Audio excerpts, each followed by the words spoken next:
Hello, everyone. Welcome to Berman Recruitment's post-COVID-19 survival roundtable webinar. Thank you all, firstly, so much for joining. Really appreciate your time out today. I guess to kick it off and to let you know who we are, if you don't already. Berman are a HE specialist recruiter. We've been working in the sector now for about 3 years. In terms of experience, me and my business partner have been in the market for together about 15 years now. Today, we are very grateful that we have some very, very experienced speakers. I don't know whether everyone's seen the agenda, but just to go through it, today, to start off, we have Dean Stokes, Director of Planning from UCL, discussing some of the challenges they've had over there in the past year or so, and their sort of strategy moving forward. Following that, we have Anthony Mansfield, so he's the Senior Strategic Planning Manager at UEL. He'll be going through exactly the challenges for a post-92 institution, and discussing a number of issues or things they've had to overcome this year, and again, what they're looking to do moving forward. Finally, HESPA have the executive board here today to discuss quite a prominent topic within the sector, which is career development within planning. We've been doing quite a lot of work finding out more about exactly where people stand in terms of career development and what they know, because it seems like the current feel throughout the sector is that it is a bit hit and miss. So they're looking to find out a lot more from you guys, from all the attendees here. So we're going to ask you today to be as interactive as possible. So throughout each talk, if you'll see at the bottom, you can ask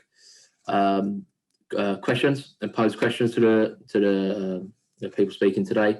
So they can answer them throughout or at the end in a Q&A. You can do that at absolutely any point. We'll also be throwing up quite a few polls throughout the webinar, so please do keep an eye out for them. We're really, really keen to get your feedback and get your answers so we can actually take that information, and we'll be reporting on it and pushing it out on social media as well for everyone to see, and you'll be able to see it, of course, in here today. So now I am going to pass you over to Dean to start off with. And yeah, thanks again. And I'll catch up with you shortly afterwards. Cheers. Thanks, Dean. Alex, thank you. I'm hoping everyone can hear me. It looks like I've managed to unmute and to get my video on, so that's always a huge relief. Hi to everyone. It's really good to just scanning the participants to see some old and new friends at this session.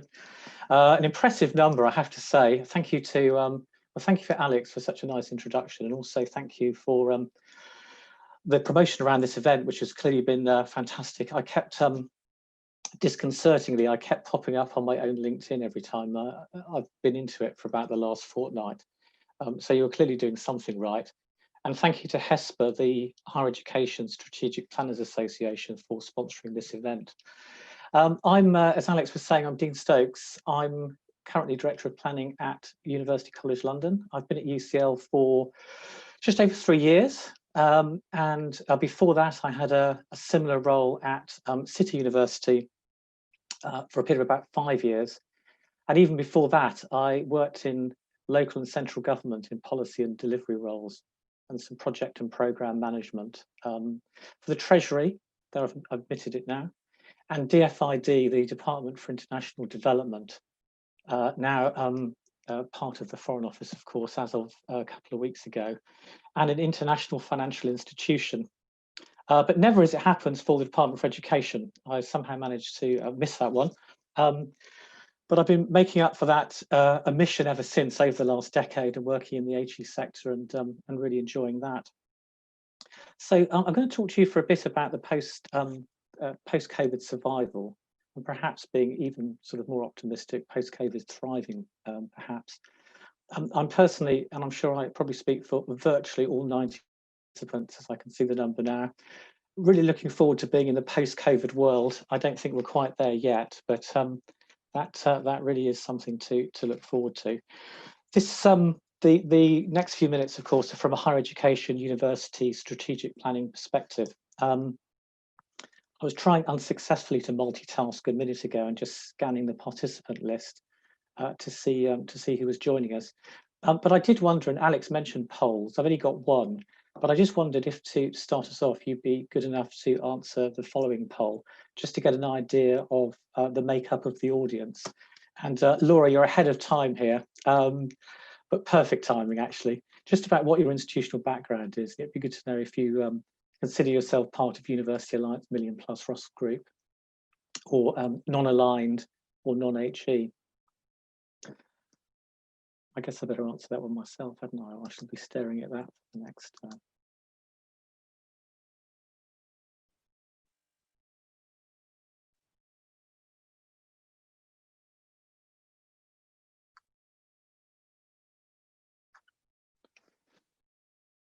So thank you. I'll carry on a bit whilst that's on in the background. But if the results are available, it would be good just to just to flash those up. I think I wouldn't be here talking to you as in the role I'm in if I didn't. But it's really great and also a challenging thing about being strategic planning at the moment. Oh, here we go. Oh, fantastic. Well, you know what, Berman, you apart from being all over LinkedIn, you've also managed to achieve a pretty good spread across various parts of the HE sector. So that's fantastic, and also good to see some non-HE colleagues as well. I'll try not to be too kind of this is primarily going to be about HE, but I'll try not to get too obsessive about that. But as I was saying, I think a great and challenging thing about being in strategic planning at the moment is you do get to be involved in so many areas of work. Maybe not always the doing, but certainly the planning around them. And so with something like this, that does, as a consequence, mean that I will end up describing and talking about the work of many colleagues. And I wanted to acknowledge that, especially since if my scanning is working, a few of them are in the event and might notice. And it goes without saying that these are just a few of my thoughts based on professional experience rather than an official UCL line. As the flyer from Hello Kate Hyam, I'm glad that bit's working as well. Okay, so I won't be claiming responsibility for UCLEs. So as the well-chosen words for this event said, I think it's uncontroversial to say that 2020 has been a year like no other in all of our professional and personal experiences. And for universities, the annual business planning cycles supporting usually long-term strategies have given way to crisis management and the very rapid introduction of blended and hybrid teaching for students and remote working for staff. And don't be fooled by my clever backdrop. I'm actually working at home. Impressively, national and international research efforts have been directed to towards COVID-19. And as we know, of course, have moved with extraordinary speed. And although there is nothing fantastic about a pandemic, it has been really great to see, I think anyway, universities doing what universities do best and solving society's problems. And it's really good after, I think, perhaps a time when universities haven't always had the best press, to see that really important role coming to the fore. And at the same time, of course, evidence emerging of the pandemic's disproportionate impact on many groups, but including early career researchers and often those with caring responsibilities. So with that, I just wanted to provide a bit of an overview. And I know we've got quite a bit of time for questions and for some discussion. And I think these sessions are going to, I think the one thing we've all learned over the last few months is these sessions work best when they're interactive. So do feel free to ask questions, and also do feel free to simply give some points of view. But I'm going to look at the COVID challenges that UCL faced, many of which I think, talking to colleagues in the sector, appear to be quite common to the Russell Group and other higher education mission groups and non-aligned institutions. And I suspect go quite a bit beyond HE. But I had to pick three. So I've grouped things around planning how. The meaningful pause there is quite significant and requires a comma. Talk a little bit about students and staff, which I suppose you could probably aggregate to people, but particularly thinking in those two groups. And also have a bit of a think about space as well. For all you Star Trek fans out there, I don't mean space, the final frontier, of course, but the more down-to-earth variety, and things like our offices and our teaching spaces and our timetabling and that sort of thing. So let me start with planning and how. As I say, I think the comma is quite significant there. How to do planning. It's worth recalling at this point, I think, where we were back in March and what COVID seemed like it meant for universities, and particularly for student income. And without being too Russell Group about it, I think, you know, most of us anyway were planning around quite a significant loss of international student income. And that would have been significant and existentialist for, I think, all of the institutions that we represent. And certainly for us, it was something that really went to the heart of the model and how financially, as well as academically, that we balance the university between the research efforts that are so often solving society's problems that don't tend to make money directly, and international and other students who we wish to attract for all sorts of reasons and for the diversity and vibrancy they bring to universities, but who also tend to be the parts of our budget which provides some of the funding for the other activities. So this sort of loss of student income was clearly what we were planning for. It's not in most cases how things panned out in the main, but it certainly felt very existentialist for us, given the relationship between research funding and international student income. So one of the things that we did, not uniquely, but was moved to a crisis management, a gold, silver, bronze position, and using scenarios to plan what we were going to do in those early weeks of the pandemic. I don't think most of the general headings are probably not unfamiliar, but getting education online, supporting students, supporting staff, as I said, preparing at that time for a bit of a budget challenge. And some reflections on how that played out and how we did it. I know not every university chose to go down down that road. We were quite lucky in having some really talented ex-military colleagues in our faculty, actually, and with impressive titles like Rear Admiral and Brigadier. And so we we very quickly moved to utilise a lot of their experience, often having to moderate for culture as well. I think I was using this example the other day at some sort of session where I think the basic ideas of how you make decisions rapidly and prosecute the results of those decisions worked really well. But we would sometimes, and this is a very small thing, but I think it was quite telling, you know, spot things in drafting that perhaps were a little bit too command and control and a bit too military in their outlook. And I can remember one occasion where, you know, we did decide, I think we caught it at the last minute, that a line which said something on the lines of the president of Provost will command his subordinates to do the following, we thought might be taking this whole thing just a little bit too far. But I think the basic idea was the right one, and we had to temper it when necessary. One quite key part of it that I think is worth highlighting was actually the separation, the very, very clear separation of the planning side of activities, strategic planning, from the implementation, from the doing.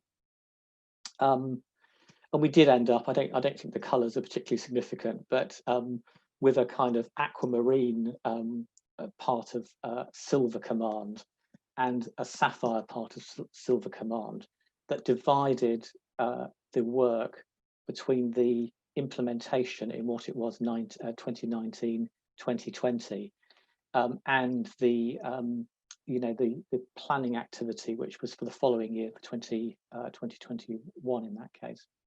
So we were clearly in danger of running out of primary colours with a metallic tinge to them. But I think the important point, I suppose, was how decisions were made and how that helped at that particular time. We've subsequently moved back to what I've been describing recently as more a kind of semi-business as usual via a sort of interim type of crisis structure. But it did work. Now, as well as coming up with kind of a few manageable categories across this vast area. I'd also want to kind of come up with a post-COVID survival point, though, as I said, I do quite like to think about it as post-COVID thriving rather than surviving.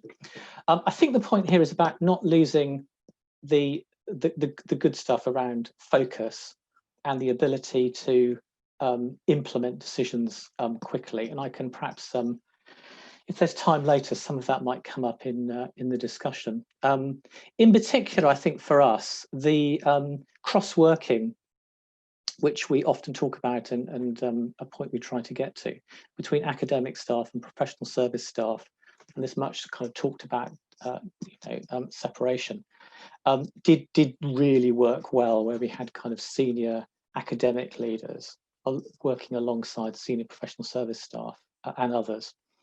And just speaking personally, I mean, I currently co-chair an academic planning task and finish group at UCL with one of our deans of faculties, and that does seem to work well, and it's been a really good legacy of that early crisis phase.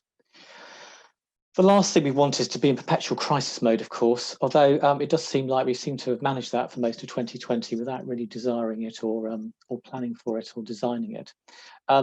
But maybe, as I say, with this sort of planning how section, it's actually helped us to think differently about other and better ways of operating, and not losing that kind of quite collegiate, consultative and engaging way that we've got at universities of arriving at decisions and cases for change, but perhaps just managing to temper that with the need at times to work with a little bit more pace.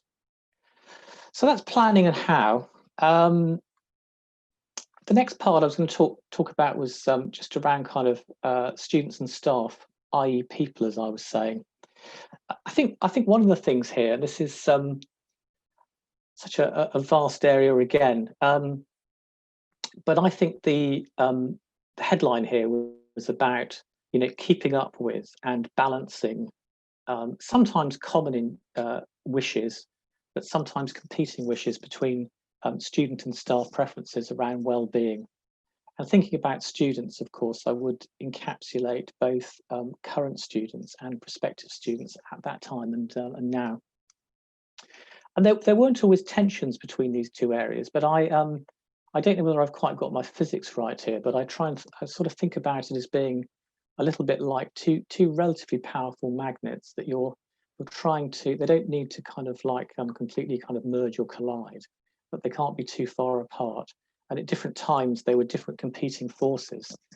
And to generalize it terribly, I think we did find quite consistently during the course of this year that students most often, not always, had quite a strong preference for as much face-to-face teaching as could possibly be delivered safely.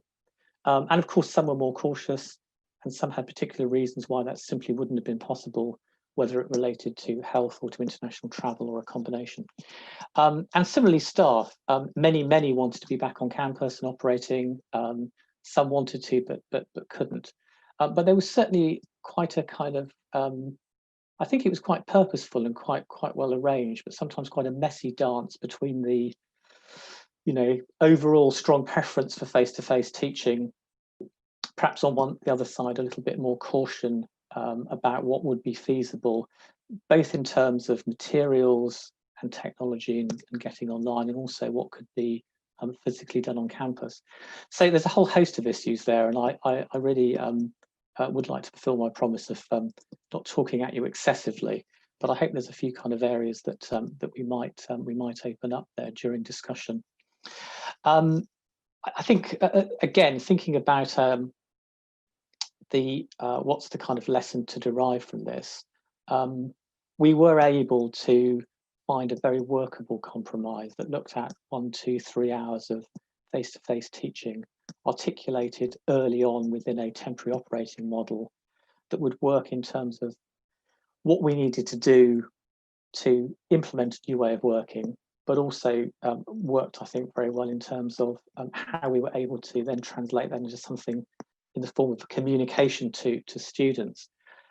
But I really think if I was going to pull out just something around that as a post-COVID lesson, I think it was the involvement both of the trade union side and also of the students' union, really deep and meaningful engagement in our governance processes, but in a way where I do think that both of those groups felt genuinely involved in some of those large and difficult early decisions.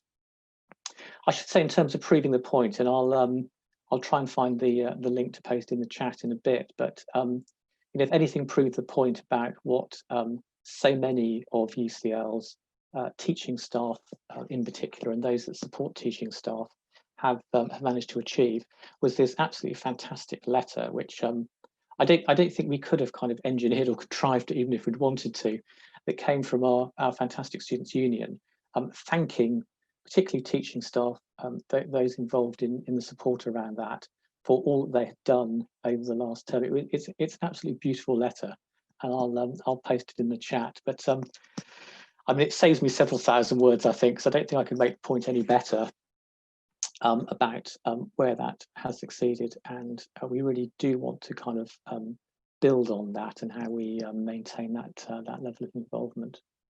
So that's a bit about planning, a little bit about people, thinking about students, thinking about staff.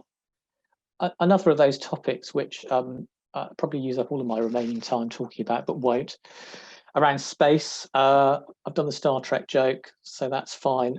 It is about the more kind of down-to-earth variety. And I think through some, no doubt, fantastic planning, I have managed over the last few minutes to cover quite a bit of the ground. Lots of practical stuff about closing buildings, of course, opening them. The timetabling side of things was an absolute nightmare, and I'm not sure how people managed it, but they did, and it was fantastic. Pausing some of the investment was also a feature of those early budget measures, and particularly where we felt we needed to give ourselves a little bit more kind of leeway and chance to reflect about how the pandemic was going to pan out, but we hadn't entered. Usually we found that space is such a constraint, but where we had things that hadn't entered their final contractual phases, just taking a bit of a pause to allow ourselves a little bit of leeway to think some of these issues through. I should say UCL East has progressed at a fantastic pace during this pandemic, and that's been brilliant. But if I was to bring this section just to a little bit of a close, I think there's probably quite a few kind of post-COVID points about this. Some really practical ones that, in hindsight, it does seem to be far more trouble to completely close some of these massive buildings and then reopen them than if you kind of keep things ticking over.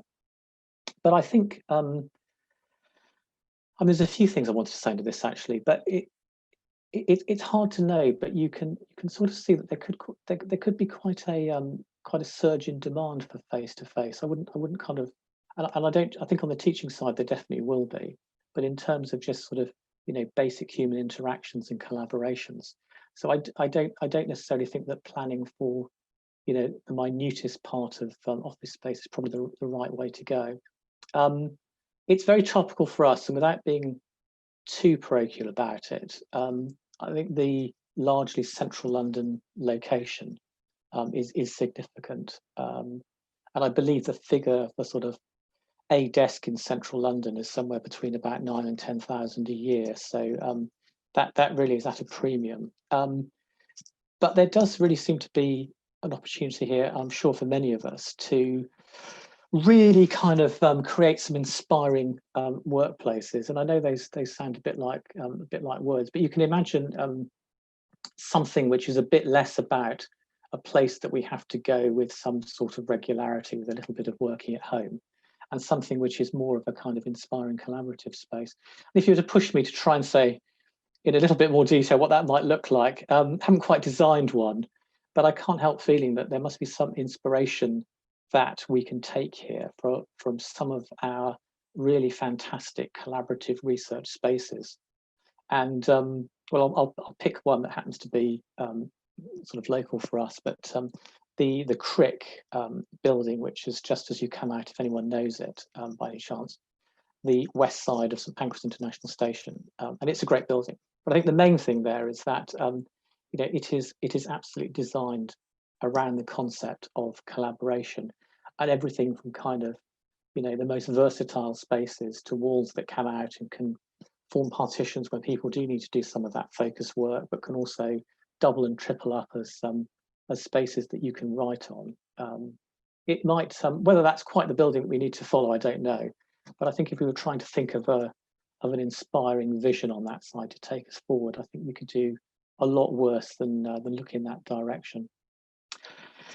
So, well, it says here, those are my 15 minutes introductory remarks. I fear, Alex, that you were very succinct with your opener, and I might have been slightly less to time with what I've just done. But I think we're going to pause. I'm certainly going to pause for a few questions and points and a bit of discussion.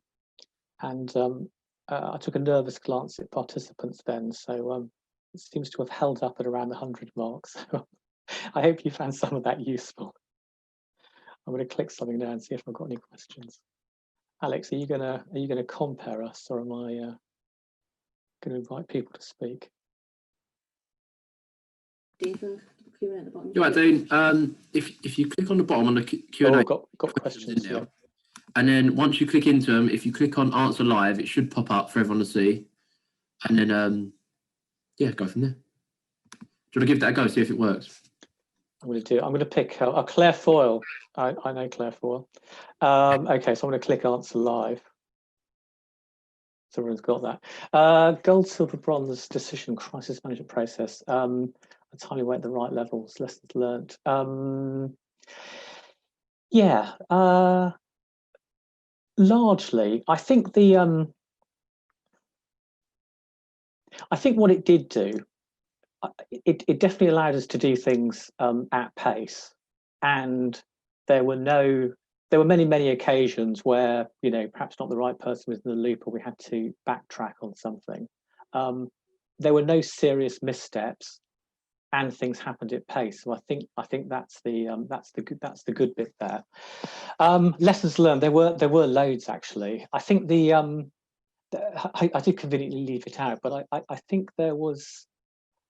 I'll pick out a couple actually. One was that I think the pace and the enthusiasm for making sure that we maintained academic leadership that had quite a sort of mix of people from across the institution meant that we were sometimes kind of almost like making people in charge, and perhaps they were I don't know, I'll pick on a generic director of operation, there wasn't a particular one in mind, who was having to kind of make decisions very quickly, working in a way that was quite unfamiliar to most of us.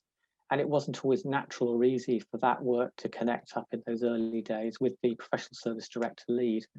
And so some of that was a bit messy. In all honesty, some of that probably alienated a few people and made a few people feel a bit confused about what was going on in those in those early days.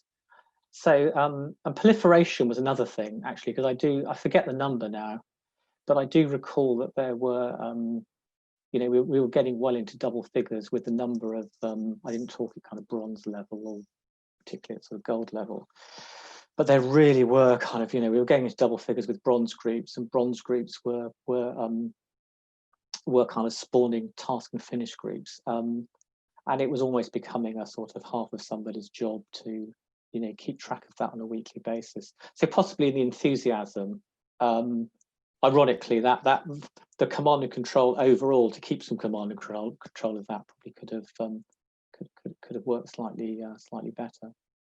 I'll stop on that one because I probably want to pick another one here, haven't I?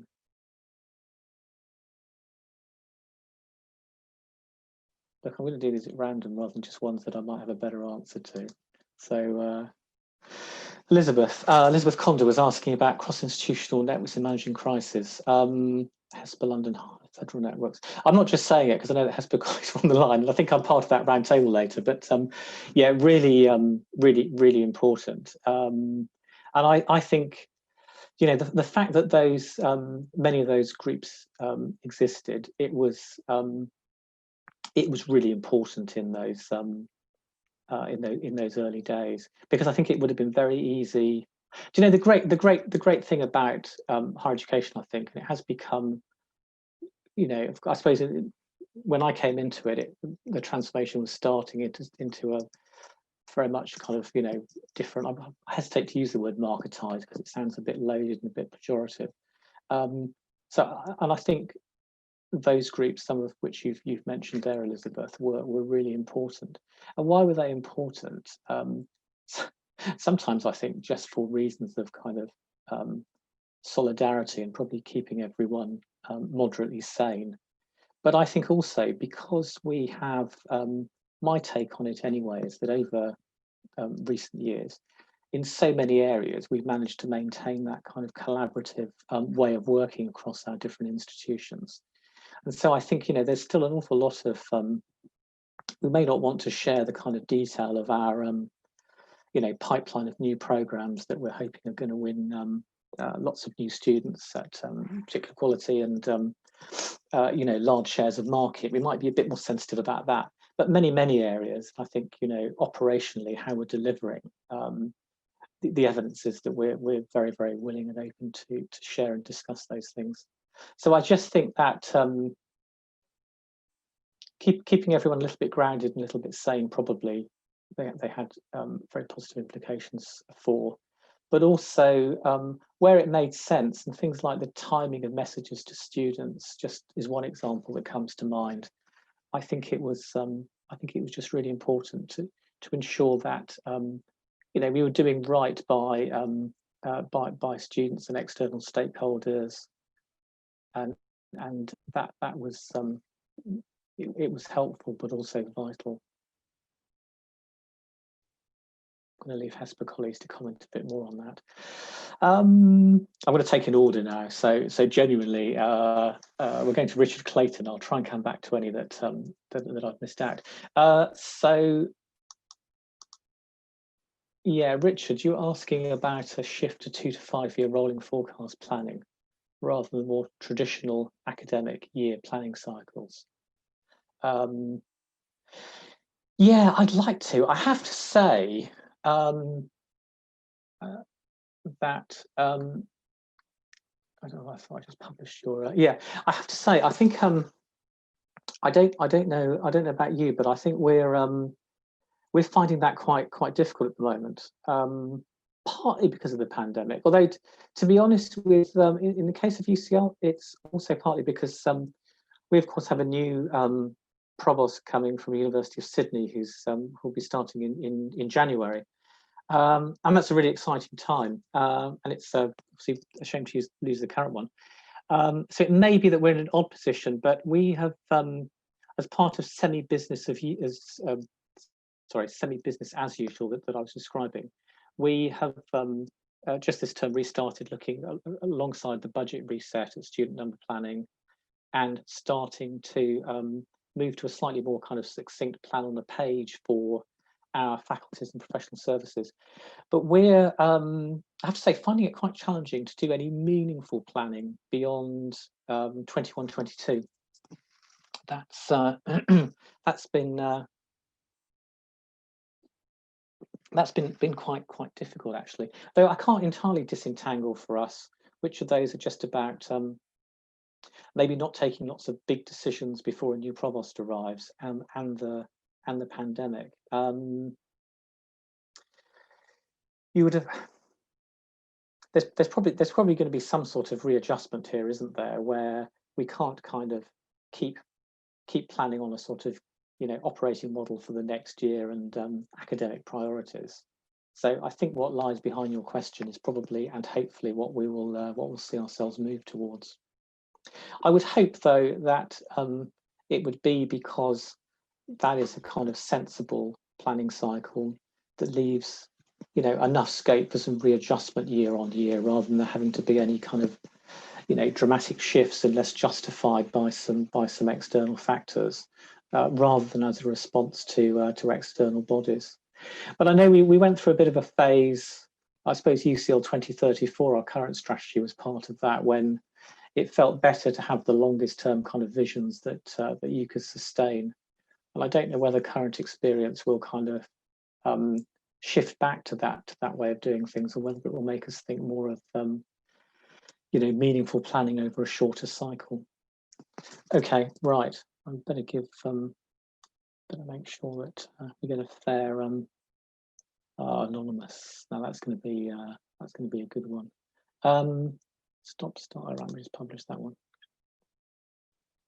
Yeah. So thinking about the planning area, what have we stopped, started, and continued at UCL?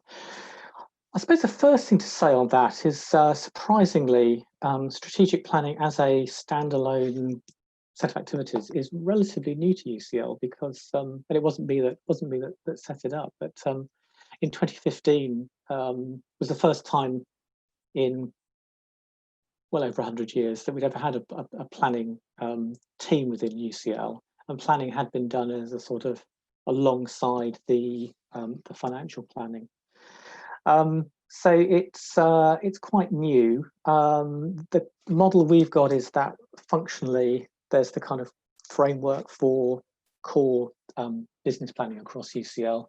The data and insight side of things and analytics, which I'll come back to, because I think that's probably the most significant part of your question that I haven't spoken about already, and a kind of sort of institutional project management office, so a major projects function, which have they grew between about 2015 and 2017, and have although their reach has changed over recent years and months, the functions have stayed, the broad functional headings have stayed broadly stable.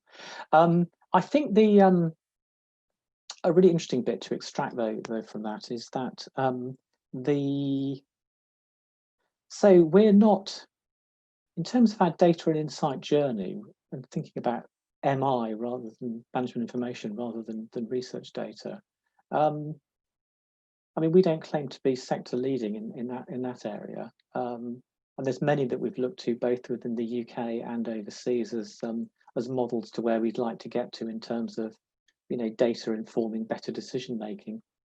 And I think it's left us with quite a few challenges to match institutional aspirations with capacity, not with capability by any stretch, but certainly with capacity. And I think we really found that some were quite simple devices, but quite time intensive and effort intensive to draw up, and having weekly or sometimes even more frequently dashboards with key data that would go before the senior management team has really, I mean, it really showed the power of data-driven decision making, which is always a very easy phrase to say and harder to do. Sometimes they were quite a nightmare to get ourselves into the mode of being able to produce the data at that over such short cycles. It made us really think even more importantly around things like what comes well before your sort of production of data kicks in. It's made us think about what are the key performance questions that we need to know the answers to under those crisis conditions. I think it's also told us that some of the systems around it, and we're lucky enough to have an integrated data warehouse, but where we found some of the most insightful, useful data during this time has been not in the kind of big institutional systems, just to talk about data for a moment, but in some of the more local systems. Sometimes, I suppose, being honest, right down to kind of spreadsheets on shared drives, but more often perhaps being the more bespoke cloud-based systems that exist, but really having a big kind of clunky integrated data warehouse is not the best way of making those connections. But it was really, I'll bring this one to a close actually, and pick a few more questions. But it really increased the appetite institutionally, and it really gave us a lot of challenges, but it gave us huge opportunities, I think, to be able to have shown the power of bringing relevant data to a decision to the senior management team in a timely fashion. And where we'd had to look at things like tracking how many students were in our halls, how many students were leaving halls, the nature of inquiries to student and staff welfare and these sorts of things. Right, okay, getting a bit carried away about that one, aren't I? How are we doing? We've got about 10 or 15 minutes left there. Alex, I'm assuming you'll bring me to a close if I start getting too close to the deadlines. Okay, let me on there. I'm going to do this one live as well. I can't type fast enough to answer most of these questions, so let's do them live. So in the last few months, we've been forced to implement flexibility that was unimplementable for so long. That is a very, very good point, I have to say. So if things are back to normal today, I don't think we would go back to the way things were. These academic leaders have seen the unimplementable implemented. This is very true. This is very true. Certainly do more than simply aspire for better. Yeah, well, I don't think I can improve on that. I think that is absolutely true. One of the, we were talking a few minutes ago about, you know, groups like HESPA and some of the other bodies that were incredibly useful in terms of formulating a response to the pandemic, but were also good as some self and community help groups sometimes as well. I personally found, and you know, just remarking on things like what I suspect most of us are doing now, and chatting from our homes. You know, they were sort of reflecting that if we tried to do that as a higher education project, it would have taken a lot longer. Thanks, Alex. Yeah, 12:55 sounds good.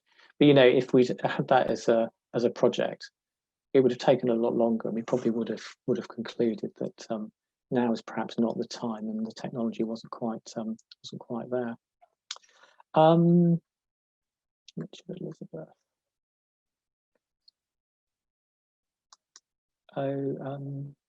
Cassie Miranda. Yeah. So who ran the short-term crisis planning and in what ways? Yeah, that's a good one. It was hard to tell sometimes who was running the short-term crisis planning. Actually, it was. So we had it. That was a flippant answer. It dovetailed enough into standard governance that we still had, you know, the president and provost as gold commander. I think a title that he quite liked. I think he was quite glad to go back to president and provost as well.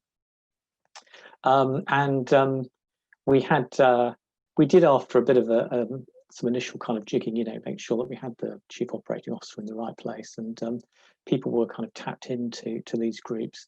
But we did that joint chairing of the emergency side of things that I described at the moment, where I'm jointly with a senior academic chair in the academic planning task and finish group. We did do some of that. I suppose the an interesting thing about that is I don't think that does conform with the how to do a crisis manual. So that was an adaptation which runs counter to, you know, put one person in charge so everyone knows who's responsible for what, including them, and you don't have those kind of blurred lines. So that model that I've spoken so enthusiastically about at the moment did kind of come from some of that joint sharing. And strategy planning was involved in a number of ways, so some of which I've spoken about. Crucially, with the Sapphire, I know I was being a bit flippant about the various botanic things, but that Sapphire part of, so you've got gold, you've got silver. We split silver into aquamarine, looking at what was then in year, more operational side of things, and Sapphire looking at the kind of planning for the not very far ahead, to pick up another point, but for the following year. And so we were kind of particularly involved in that, doing planning in quite a different way. So it really wasn't the kind of, you know, slightly more extended writing strategic operating plans. This really was helping coordinate, bringing kind of data and ideas and coordination to the table, helping, you know, sometimes as well, simply being prepared to kind of muck in and help out. And there were times when I thought, well, we don't want to get overwhelmed with tasks like supporting certain groups or acting as conveners or secretaries to groups. But I was also quite conscious that there were just times when somebody had to be prepared to do certain things that were perhaps not the most glamorous tasks in the known universe. So we also, took opportunities to do some of those things. There were a number of key groups that I've not talked about. So just to perhaps give a slightly better idea and to just to expand on it a bit, we had, because of what I was saying about, I think we were all worrying about at the time, student recruitment. We had a recruitment and admissions group that planning kind of chaired, ran, and was heavily involved in with admissions, with student recruitment, and with others from faculties. We had a financial sustainability group. Both of those reported laterally into silver and upwards into gold. That was looking at short and medium term measures to ensure that if the worst case scenario around the budget were to transpire, that we had put in place the relevant measures and the relevant planning, including taking some of the short-term opportunities around non-pay costs, so things like travel, which were perhaps some of the less painful things to start saving some money on, as well as the planet. Yeah, I probably missed out one kind of really major. If anyone from the UCL planning team is on and is feeling a bit miffed because I've managed to leave out one of the crucial areas we're involved in, do shout. Yeah, Steve, let me just have a look at this one. So could COVID be the critical catalyst to UK higher education abilities, BAE to scale and flex provision of education to more students, but less within practical outcomes? Yeah, that's Steve, that's a great question as well. That's a really topical one at the moment as well. I'm not sure I can tell you what we're thinking about, whether I'll give you the answer to it. Yeah, so one of our key planning tasks at the moment, not just for strategic planning, but across the institution, but we're heavily involved in it, is looking at and narrowing down options for what the operating model is going to look like for next year. And it's some of the things we're thinking about. Well, I think it goes a little bit like this actually, which is we were lucky enough, partly because recruitment, what happened did not pan out as pessimistically as it could have done, and I think the whole A-level thing helped us as well. So we have particularly undergraduate level over recruited very significantly in a few areas, and that is we can serve students in the way that we need to in the current environment, and no doubt we will in the new one as well. But there is quite a challenge there to say, well, given that kind of real bulge of intake, we're obviously doing certain things now about how we're planning our intakes for next year to ensure that we're, whichever way we decide to go on it, that we're taking account of the fact that there is quite a significant bulge, both at undergraduate and PGT, but particularly at undergraduate. But other considerations that have been aired in those kind of nice sort of strategic discussions that we all find ourselves having from time to time is around, well, we've also got some data, some feedback from students that with certain programs, they prefer online. Sometimes they make the distinction between core and enrichment activities and or social activities. In some cases, nobody can, absolutely can't wait to get back to face-to-face. So some more nuance around choice is coming into this as well. And then there's also the considerations about, well, what sort of organisation are you? So although we are thinking about, and there might be, more online or blended offers that are designed in that way over the coming years, it's probably, I don't want to make up UCL strategy kind of as I go along, but I think that's one of the things that it's likely that we will try to do that where it makes sense for students and for others, but it's unlikely to be a kind of massive new strategic direction. Yeah, so I'm not quite sure how I'm answering that question, but I think it's there are definitely things in there which will flex provision in a way that works for everyone. But I don't think for us necessarily it will signal a massive change in direction. Right. Okay, I'm not managing the time brilliantly, Alex, am I? You're going to jump in just a sec.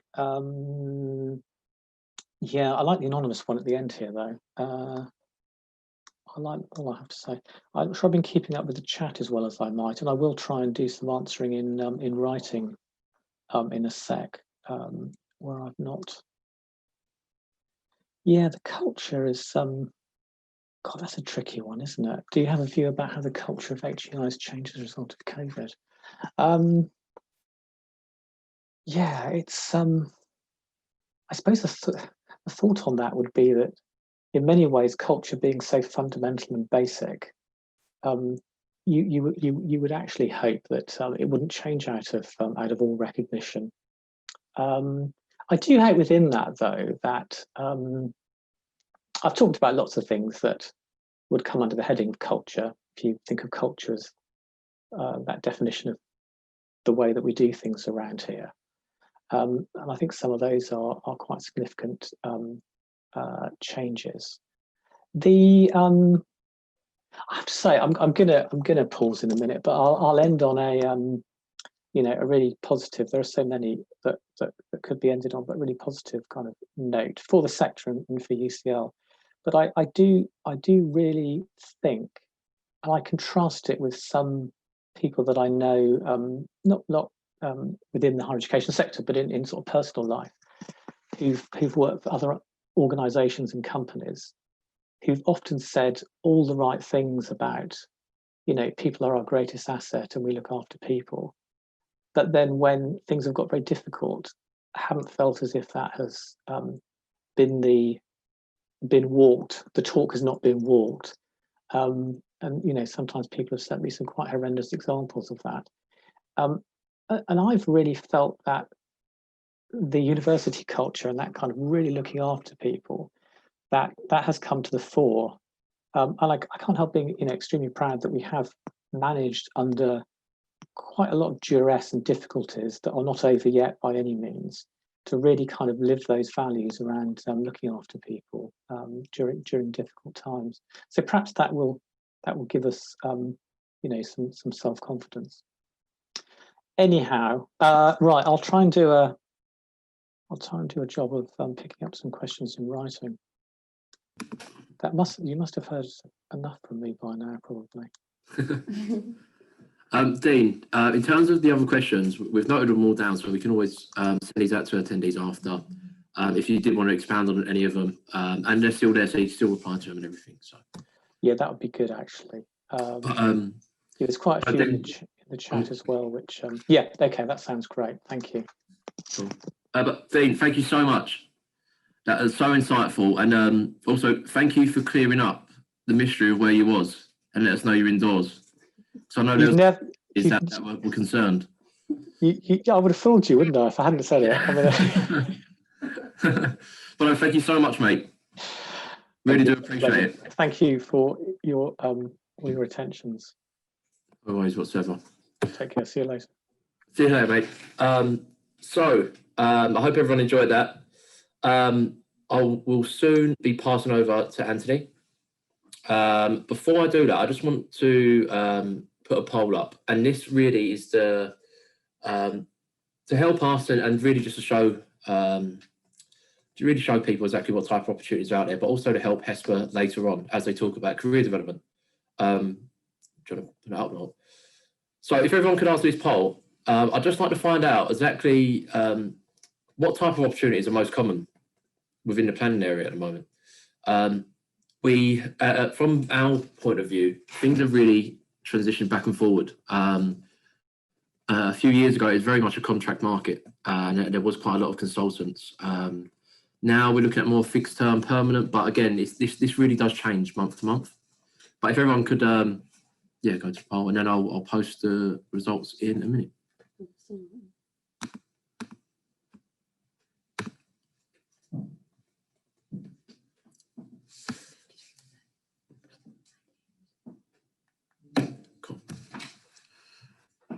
The passwords on. It's still on. Okay, cool. Anthony, are we already your side? Yeah, I'll just give a go of trying to share the screen, but it says host has disabled it. Do you want to just, Yeah. can you put the... No, Sorry, by the way, sorry, no. I'm not speaking to myself here. Laura's on the other side of me. Okay, I'll pause the button. Okay. So the result should cut now. There we go. Okay, so it's mostly permanent. God, there's not really a surprise to be honest at the moment. It seems that a lot of people are leaning towards permanent. But thanks everyone for voting. I'll pass over to Anthony now. Thanks so much, mate, and I'll catch up with you after. Cheers.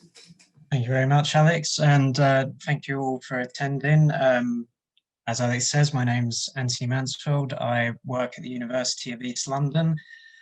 Just to give you a bit of background about myself, I've been in higher education for the past 8 years, last 4 years at the University of East London as a strategic planner.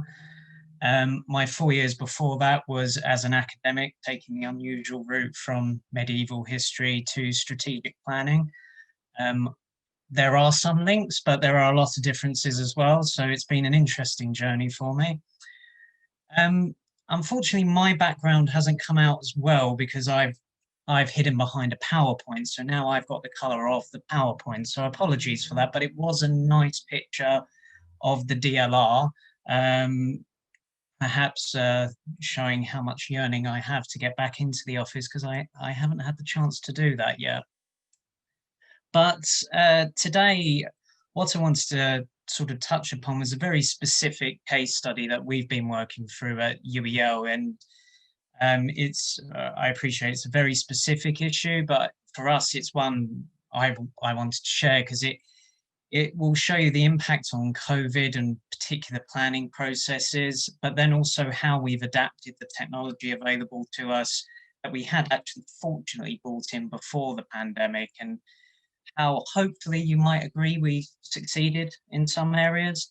And yeah, hopefully there's some lessons to be taken away from that. So survival has not been a new word for 2020, if I'm being honest, being in the corridors of a post-92 institution. Year to year, we see new green papers, fee regulation musings, implementation of assessment frameworks, or even what has become in the last 5 years, regular democratic votes that have shaken the confidence and caused us to reflect on how we operate as a HE institution. For us, the tension between academic reputation and financial security is balanced against a regulator, of course, grappling with the economic cost of higher education, while itself striving to push the sector for improved quality. The arrival of COVID-19, however, has brought an immediacy of impact compared to the other factors mentioned. It forced our hand in understanding what are familiar challenges for the university, but actually approaching them in new ways in what is a more uncertain landscape for us. So the topic I'm talking about today is returning students, and they are and will remain a vital issue within higher education. We as a sector and as institutions, of course, we measure the returning population through a number of metrics, be it the phrases continuation, retention, progression, or attrition, words that when I first heard them, I thought sounded like painful dental procedures, if I'm being honest, but they are jarring and nuanced enough for an executive board to require a glossary of terms when dealing with their planning department. Nevertheless, due to the financial imperative, cohort management becomes a crucial part of academic and financial planning, in which, particularly for us, understanding our home undergraduate full-time population becomes critical. This population of students represents two significant pillars for our institution. First, our historic mandate of providing higher education to the East London locality. And secondly, they are a sizable proportion of our total annual income. Thus, for us at UEL, the outbreak of COVID created an additional layer of uncertainty during a summer that necessitated advancing our tracking of returning students in year even further. So today I'm going to share with you this case study on what is probably a familiar issue to most strategic planners here today. However, it is set in the summer of COVID and set at UEL. A summer where we were specifically asked, could we accurately and regularly report on the returning student population for financial and academic planning? And could we also make accurate projections? So for this talk today, I'm just going to give me a bit of structure to some of my ramblings here. What I want to talk about first is a bit of the strategic context around the return of population for the sector and also for UEL. Hopefully this will help explain the journey we've been on anyway before the pandemic, and hopefully will help highlight how the pandemic heightened our focus on this particular issue. After providing this context, I'll give you a clear definition of what we mean by returner rate. As alluded to before, there are a number of different phrases when we're looking at returner population. So this plethora of terms probably needs a bit of defining of exactly what we were looking at this summer. We'll then go over the approach that we took at UEL, particularly looking at what we were calling the re-enrollment pipeline, and how we tackled this crucially through collaboration with colleagues across the university. This was not a solely strategic planning activity, although we were tasked with it. We were very, very reliant on being collaborative with many other departments in the institution. Without their help, we wouldn't have been able to do it. Once we've outlined this approach, I'll go through the outputs this actually generated to show you the impacts that it did have within the institution. And to end the talk, I'll give some final remarks where I outline some of our ambitions on this task going forward, especially with coming out of the national lockdown. So for a bit of strategic context, in the sector, as we've said, returning students are measured as a sign of academic quality in an institution, or as one particular sign. I'm just going to move my floating head here because it's a trick I learned about Zoom, and it blocked that bit. So I'm just going to quickly move that. So perhaps the most obvious example of metrics will be the notoriously lagging continuation rate.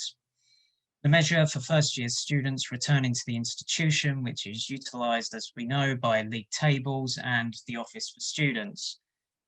It features prominently in the Teaching Excellence and Student Outcomes Framework with a double weighting, and has been highlighted in the recently published Regulating Quality and Standards in Higher Education documents by the OFS, where they described poor continuation rates as evidence for inappropriate recruitment, not meeting student expectation and aspirations, or lacking in support to enable students to continue.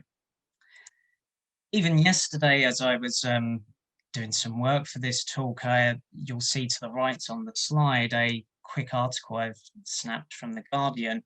Even The Guardian were looking for inputs from first-year students at the moment who might have left HE, which is showing it's ever increasing in the public consciousness at the moment, particularly with the pandemic.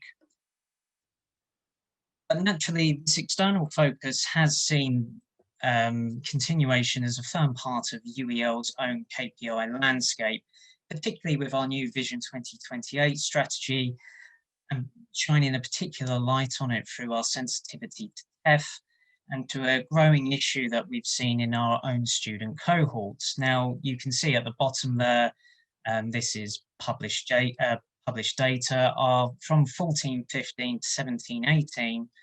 Our starters in terms of continuation, our rate has been slowly declining, and our 17-18 rates has seen 14.8% of students leave HE. And even within the 85.2% that have remained, 3.4% have transferred. Now, sorry to get into the very granular detail there, but the importance of this for us is very much linked to that financial planning side of a post-92 institution, makes it a very challenging scenario even without the pandemic.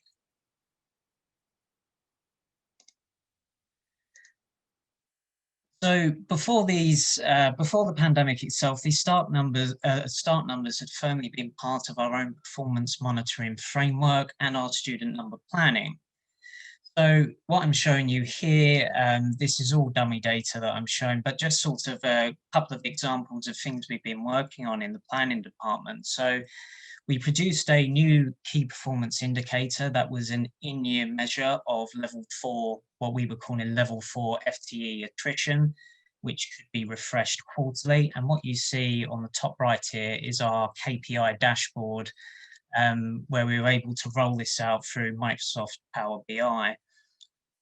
In addition to this, we were also discovering that once the pandemic had hit, there was a growing tension. So as our student number rounds, as we develop the model and produce targets, our progression targets came before the pandemic. So we were finding a growing tension in the university about certainty on these numbers. And what we had shown before is this bottom right Excel graph, and I apologize because it's very small, but just to give you an idea, this black line here was a tracking of week-to-week withdrawals, and the blue and yellow lines that you're seeing above was how we've done in previous years. So before the pandemic, we were trying to get a sense of registry processes as well as trends in the year of when we've seen dips in students before to our executive board and schools to help them manage this issue far more clearly. But as I said earlier, the arrival of COVID raised several questions, and the most common ones were, do the progression rates that the student number rounds were producing, did they remain valid? How will the students respond in returning during a pandemic? Do you think that funny graph, the one that I'm showing you, will it actually now break rank compared to the previous trends? Is this now a redundant piece of work? And how will the changes in our own academic framework in March in response to the pandemic impact our students' ability to progress? Just before I get into exactly what we did, I think it's important I give you a definition of what we mean by this returner rate, and very happy to take questions on it at the end, because I appreciate there's a lot of nuance institution to institution when looking at this. But anyway, like most of you, we've seen many phrases in the summer. The phrase of the summer for me, unfortunately, it wasn't hands, face or space, nor sadly was it considering the travel corridor and whether I could go on holiday. Rather, it was UEL's returner rate, which incidentally, no one was quick enough to perhaps go, could we call it UEL's R rate, but it was UEL's returner rate. It's a rather unscientific term, so what did we exactly mean? Our definition for this term referred to the rate of students who were enrolled at UEL in the academic year 1920 and returned as an enrolled student in 2021. Now, we were looking at our entire population, UGM, PGT, and PGR. However, for this talk, I'm just going to focus on the undergraduate population, mainly due to the significance of this population for an institution like ours. As I say, it is a significant chunk of our annual income, and it was the most pressing concern for us. Ultimately, we had two objectives in this. Could we produce a headcount for what was called the weekly enrolment tracker that the University Executive Board would see, so they can see the actual numbers week to week and how they changed. The second objective was producing an FTE calculated forecast to underpin our budget reforecast for 2021. And in this, we had to factor in what we were calling the progression pipeline.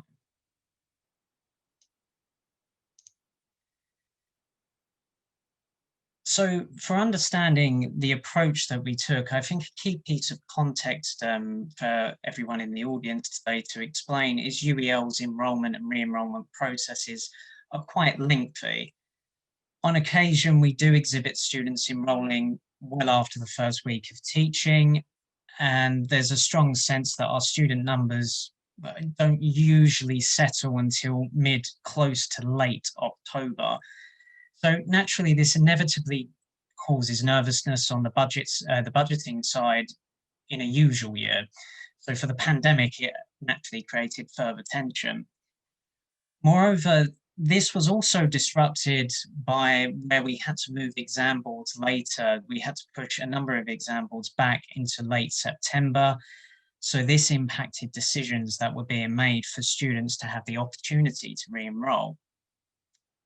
Now, hopefully this graph does show it in a useful visual way. So the impact of the pandemic in re-enrollment processes can actually be shown down here. So this is all rounded data, but I'd like to direct your attention to where we've got this black oval here. Now, you'll find that the green are those students that have re-enrolled at the university. Yellow is just started the enrolment process. Approximately 40% of the students we would have expected to return had not started that process in early September. And as I say, a lot of this was to do with pushing back of exam boards. And it was this 40% of students that we were tasked with tackling in terms of trying to create a projection that finance could use for a reforecast, and then that we could use for a weekly tracker that could update on potential numbers returning to the university. As I've stressed earlier in this talk, I've got it written down here to remind me to make sure this is not solely a strategic planning activity. Colleagues in IT, registry, and finance as well. Without them, we just couldn't have been able to do it because it required a lot of detail and knowledge of the different parts of the university systems to create a data set that we had confidence in.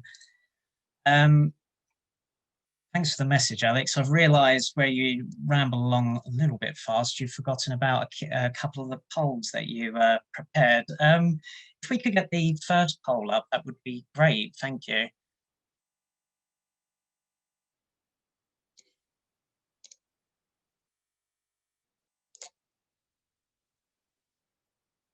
So as you all answer that, I'll move on to the approach and the particular tools that we were using.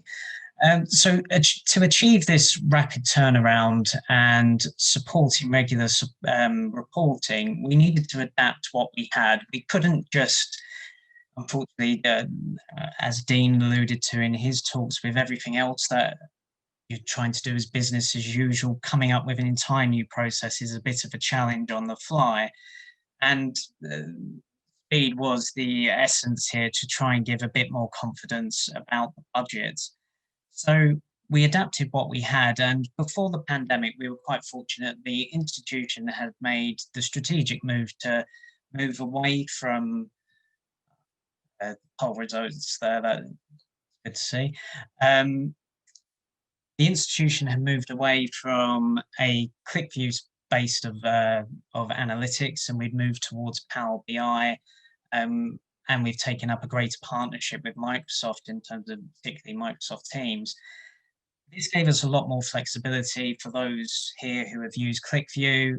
By comparison to Power BI, for us, Power BI was a lot easier to use, a lot easier to adapt as well, and this is what was particularly important for us. So the immediate tools we had to hand were our Power BI apps. So at UEL, we're very fortunate to have an enrolment app in Power BI and a progression app, which we did modify for this task, which I'll explain a bit later. We had our Microsoft Teams group, the student number reporting group, and those two pictures at the side there are pictures of the app and the group itself. And furthermore, of course, Excel, because at times, no matter how hard you try, there's no escaping Excel. And this was essentially, once the models were built, we had to obviously pass this around and actually show the information in a way that could be digested quickly. So to go through like the steps that we took, and apologies if this is a bit granular, but our first step was adapting the progression app. So the progression app needed to do the heavy lifting of the data processing for us. So previously, our progression app at UEL would calculate all students that had a progression code in a particular academic year. So for this task, we created a switch on the app that allowed us to remove any student within the 1920 year that had a re-enrollment code in 2021. So then we could isolate that 40% of students on the graph I showed you earlier and start mapping some weightings. So what we would have is two data sets. We'd have those with re-enrollment codes, those without, but had a progression code in 1920. With that second data set, the progression codes in 1920, but no re-enrollment code in 2021, we then collaborated with Registrar, who gave their insight into what they were expecting, what they would usually expect from particular progression codes, and certain, at UEL we have 6 schools, and certain schools had far later exam boards than other schools within our portfolio. So they were able to help us establish clear rules on how to weight the potential of these progression codes to be returners. So 8 of the codes were excluded from final calculations. 4 codes were given a 90% probability of returning. 1 code was given a 75% weighting, and for 1 school, it depended once we passed a certain time. Once we passed a certain date, in September, we adapted the weighting to lower dramatically because there were no more exam boards going on. So certain progression codes were then seen as it's very unlikely that they're returning. This also had a couple of filters within this. So we were mainly focusing on semester A, and also we didn't include block 3 students who were not on a foundation year course to start with. So the final piece of the jigsaw was actually incorporating finance's fee understanding. So from all this work, we created a new spreadsheet that would incorporate what finance would need to include and exclude if they're going to create a financial fee forecast to be used for a budget reforecast. So again, just to reiterate, that is us using Power BI apps to generate data, to produce models that could then allow us to produce a new set of data, and then could be used for counting purposes and then tuition fee forecasting. But with this achieved in a short turnaround, the main thing, as most of you will probably all appreciate here, and if we could actually put up, I think it's the second poll, guys. It might be the third poll where I've gone over a bit.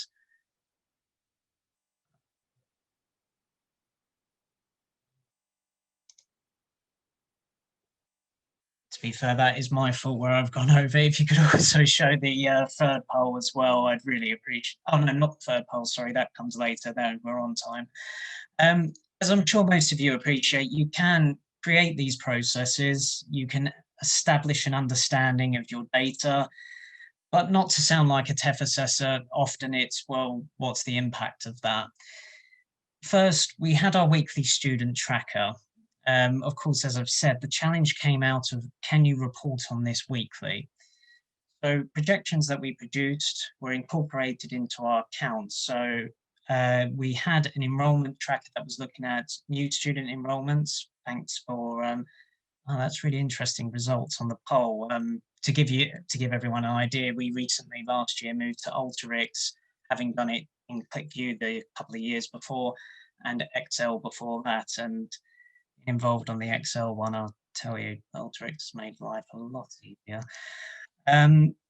Yes, as I say, it incorporates our external relations projections on, external relations department projections on new students coming in.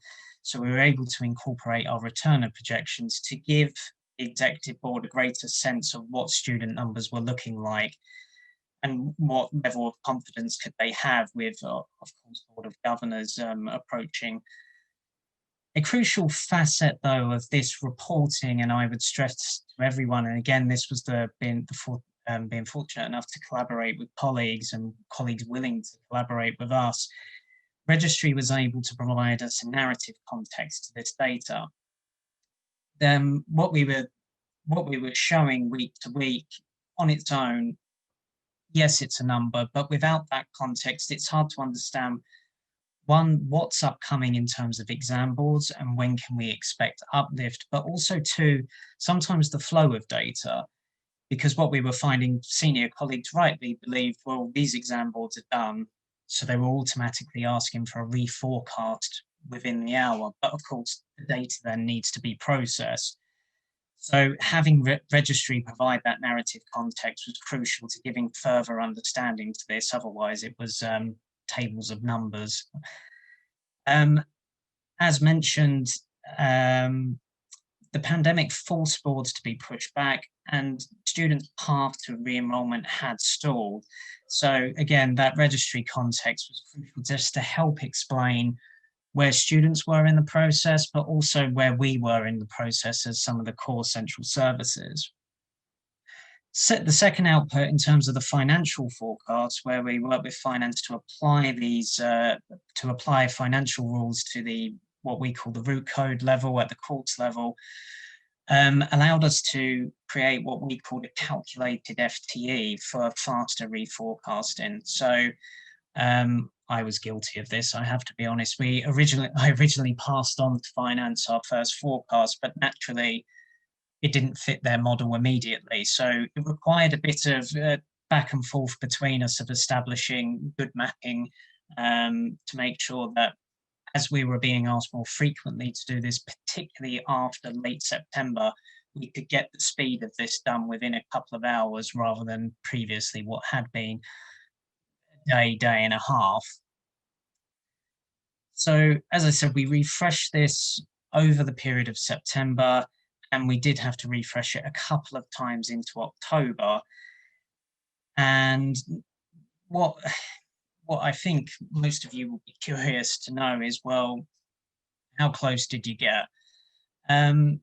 The projections made at the beginning of September, I checked this morning, as of today, were 2% off our final returning number. What we had pre-COVID in terms of our student number model, that was 7% below what the final returning number was. Now, to give some context, since I've been at UEL has not exceeded the planning target for returning students. So regardless of the distance on the projections, it was a fantastic result. Our actual performance had been improving. It gave us sort of confidence in our KPI that we established back at the start of the year, that the KPI methodology was showing an improvement as we were going through the different quarters in the year, and it was good to see it actually came out in the final results. But of course, the projection's not perfect, and we are still 2% off on circa 6,000 students. There is more work to do, but main reason why I wanted to talk about this today, we were pleased in such a short turnaround to do this new task, innovating on tools that we've just become accustomed to using. I just found it as a very good success story and a success story in collaboration across the university. Alex and Laura, if you could show the final poll here. There's a reason why this is the question for the poll, and it will come up here. But so reflection and hindsight, of course, are wonderful things, and we have felt, as I said earlier, that we succeeded in developing UEL's journey fully understanding returner rates throughout the year. Of course, before the pandemic, it was actually getting to a point of just understanding the issue better, understanding our data better. Then it was after the pandemic, it was okay, we are quite nervous about how this is going to impact us in for the next budgeting year. So we were very much pleased that we got to a far better position. So in an odd way, COVID offered the opportunity to understand the pipeline of re-enrolment activities in a more nuanced fashion, not just for us in planning, but I think also for the senior team. I didn't have the guts to poll them before this talk and then bring the results here, but hopefully they, I would say 100%, but nothing's ever 100%. Hopefully 90% of them felt that they understood what was going on in the recruitment, the re-enrolment pipeline a bit more clearly.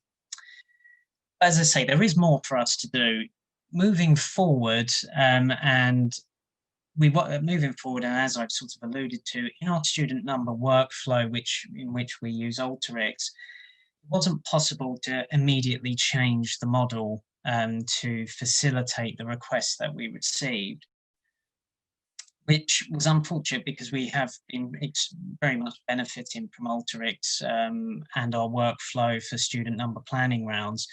But that's what we would want to do in the future, is add this workflow into the model. So mainly that we can provide this information more regularly, but as well always to eliminate the element that will exist in an Excel spreadsheet of human error, of course. Another a key point to make is we need to further collaborate further with our registry team if we are to do this more regularly next summer. As I said, it has, in my time at UEL, even without the pandemic, it's always been a point of nervousness each year, as well as the recruitment, it's the re-enrolment as well. And one thing we would need to do further, and that we sort of touched on as we were sort of concluding this process, is perhaps adjusting the weightings further as we pass each week. We did it for one school, but naturally there is a level of complexity that we were missing in this. And I think it would need to be done just to make sure that even being 2% out wasn't a fluke, just so that you could give people more confidence in that September period particularly. All these activities, I believe, will be crucial for the university in ensuring excellence in its academic reputation, excellence in its metrics for returning students. I think the matter of this becomes increasingly significant, and this is why I put up the poll, because post-pandemic, with the OFS's exploring of B3 registration baseline thresholds in quality indicators, which did include continuation, in that publication, the OFS did state they are looking for these indicators to become, quote, more challenging. And I did think that quote was rather ominous and perhaps a good way to end this talk on post-pandemic HE and our university's survival in that. Thank you.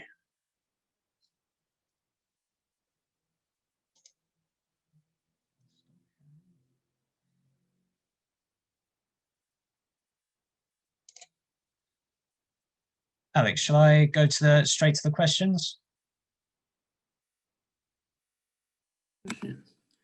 Yeah, go for it, mate. Yep. Again, you can answer them live or type them. Yeah, I'll answer live. Thanks, mate. For anonymous questions, I'll just start from the top.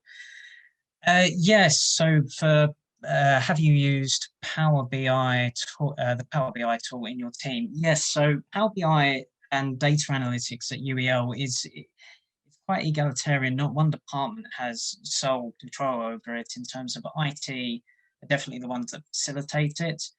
But in planning, external relations, I think a couple of other teams, I think finance as well, we all have a role in creating our own apps. So what I showed you earlier was a Power BI app that my team created in terms of the key performance indicator app. That was done earlier in the year, actually, because we had an update on our key performance indicators before the pandemic.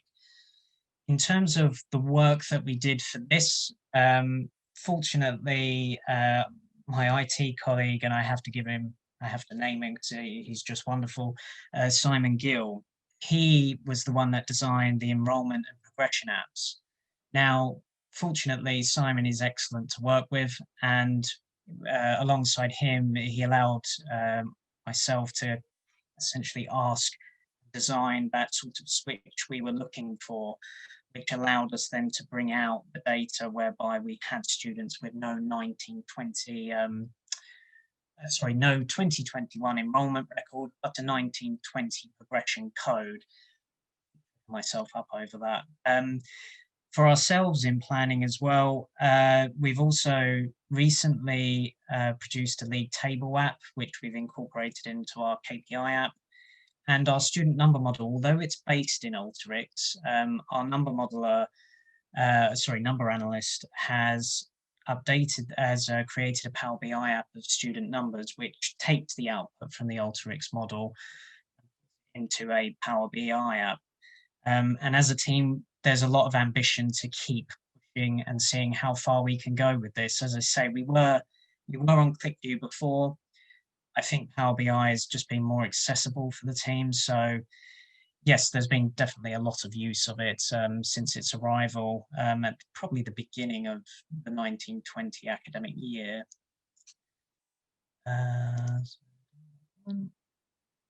What was the backup plan if your projections weren't as accurate as they turned out to be? It wasn't shoot the planners.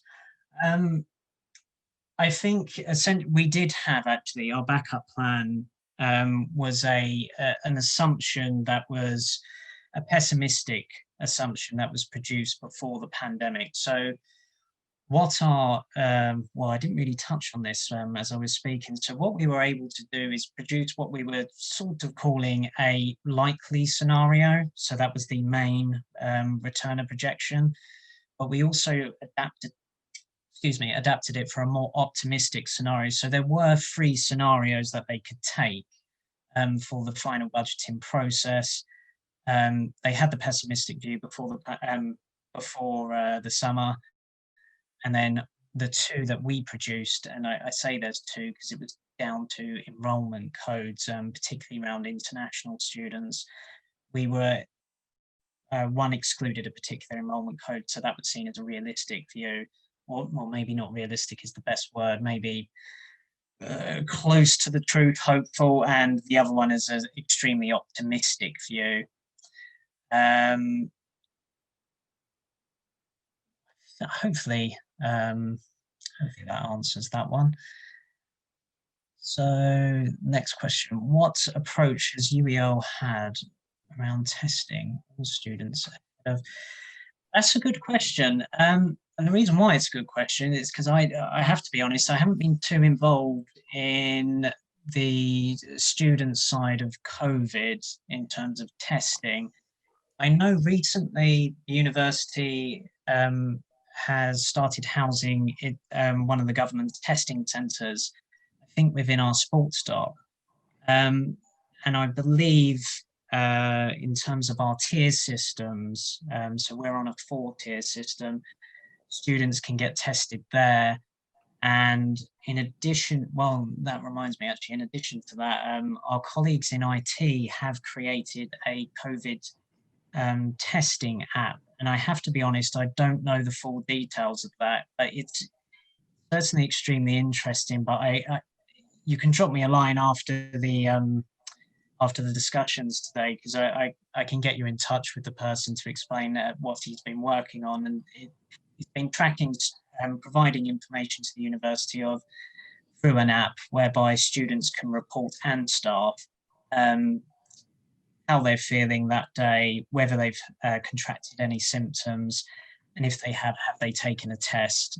So I know we have been working on that. Andrew.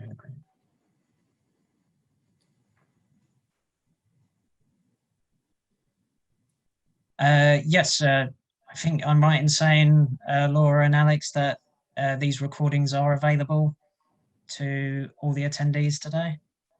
this is being recorded? Yeah, so I've just answered in the chat, but yeah, just to let everyone know, this is being recorded. It will be sent out to every attendee here. It'll be posted on our LinkedIn and obviously available from us whenever anyone needs it. But yeah, are there any other questions? I think that's it. I think I got off more lightly than Dean. Yeah. You know, thank you so much, mate. That's no problem at all. Incredibly informative presentation. So yeah, no, thank you so much. No problem. Cool. So we'll soon be passing over to HESPA, where their executive board, which includes Dan Kidd from Wolverhampton, Laura Knox and St Andrews, and Miranda Routledge from Loughborough, discussing about career development within planning. Now, before we actually move on to it, we do have, I believe, 6 polls that we'll be sending up. If we can all go through these and just quickly vote, and we'll run through them really as quick as possible, giving them a minute each. This is really important, and please do make sure to vote here, because this will really help the next part of the talk. And plus, moving forward, again, we will be posting every part of every bit of information we receive. So yeah, go ahead, Noel, do you want to post on? There we are. So how many times a year do you regularly engage with other planners outside of your organisation?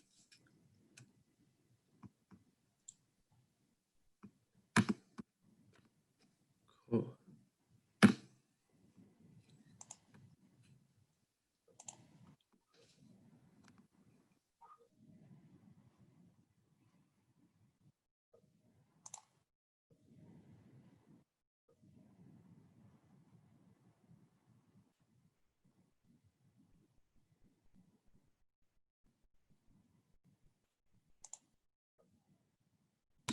Oh, sorry about that.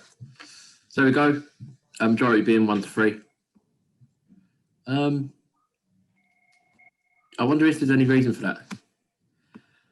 Only being 1 to 3. Personally, I mean, we come across so many people within the planning sector, but generally feels like they overall feel like planning does stick to planning and doesn't sort of speak outside the area. But yeah, no, I'll find out more about that. But should we throw the next one up? Yeah. No. Cool.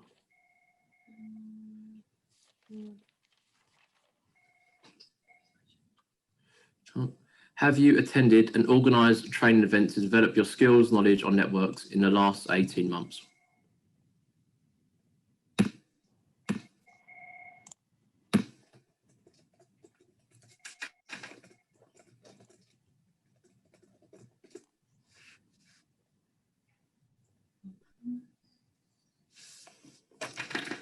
Cool.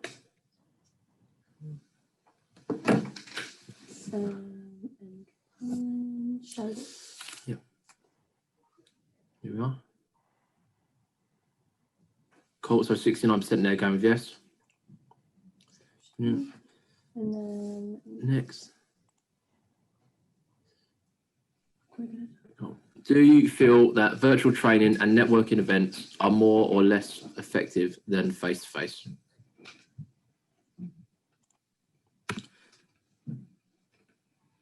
This is quite an interesting one, seeming from our experience this year alone. So much money and so much investment has been pumped into online learning, not just for students, but across the board. Even in our sector, in recruitment, there's so many new companies that are popping up that are doing training, recruitment specific training online. Cool. Okay, great.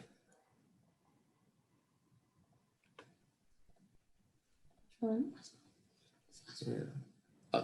Is the last one? Mm-hmm. Okay, cool. So post-COVID, would you prefer online, in-person, or a mixture of training and networking events?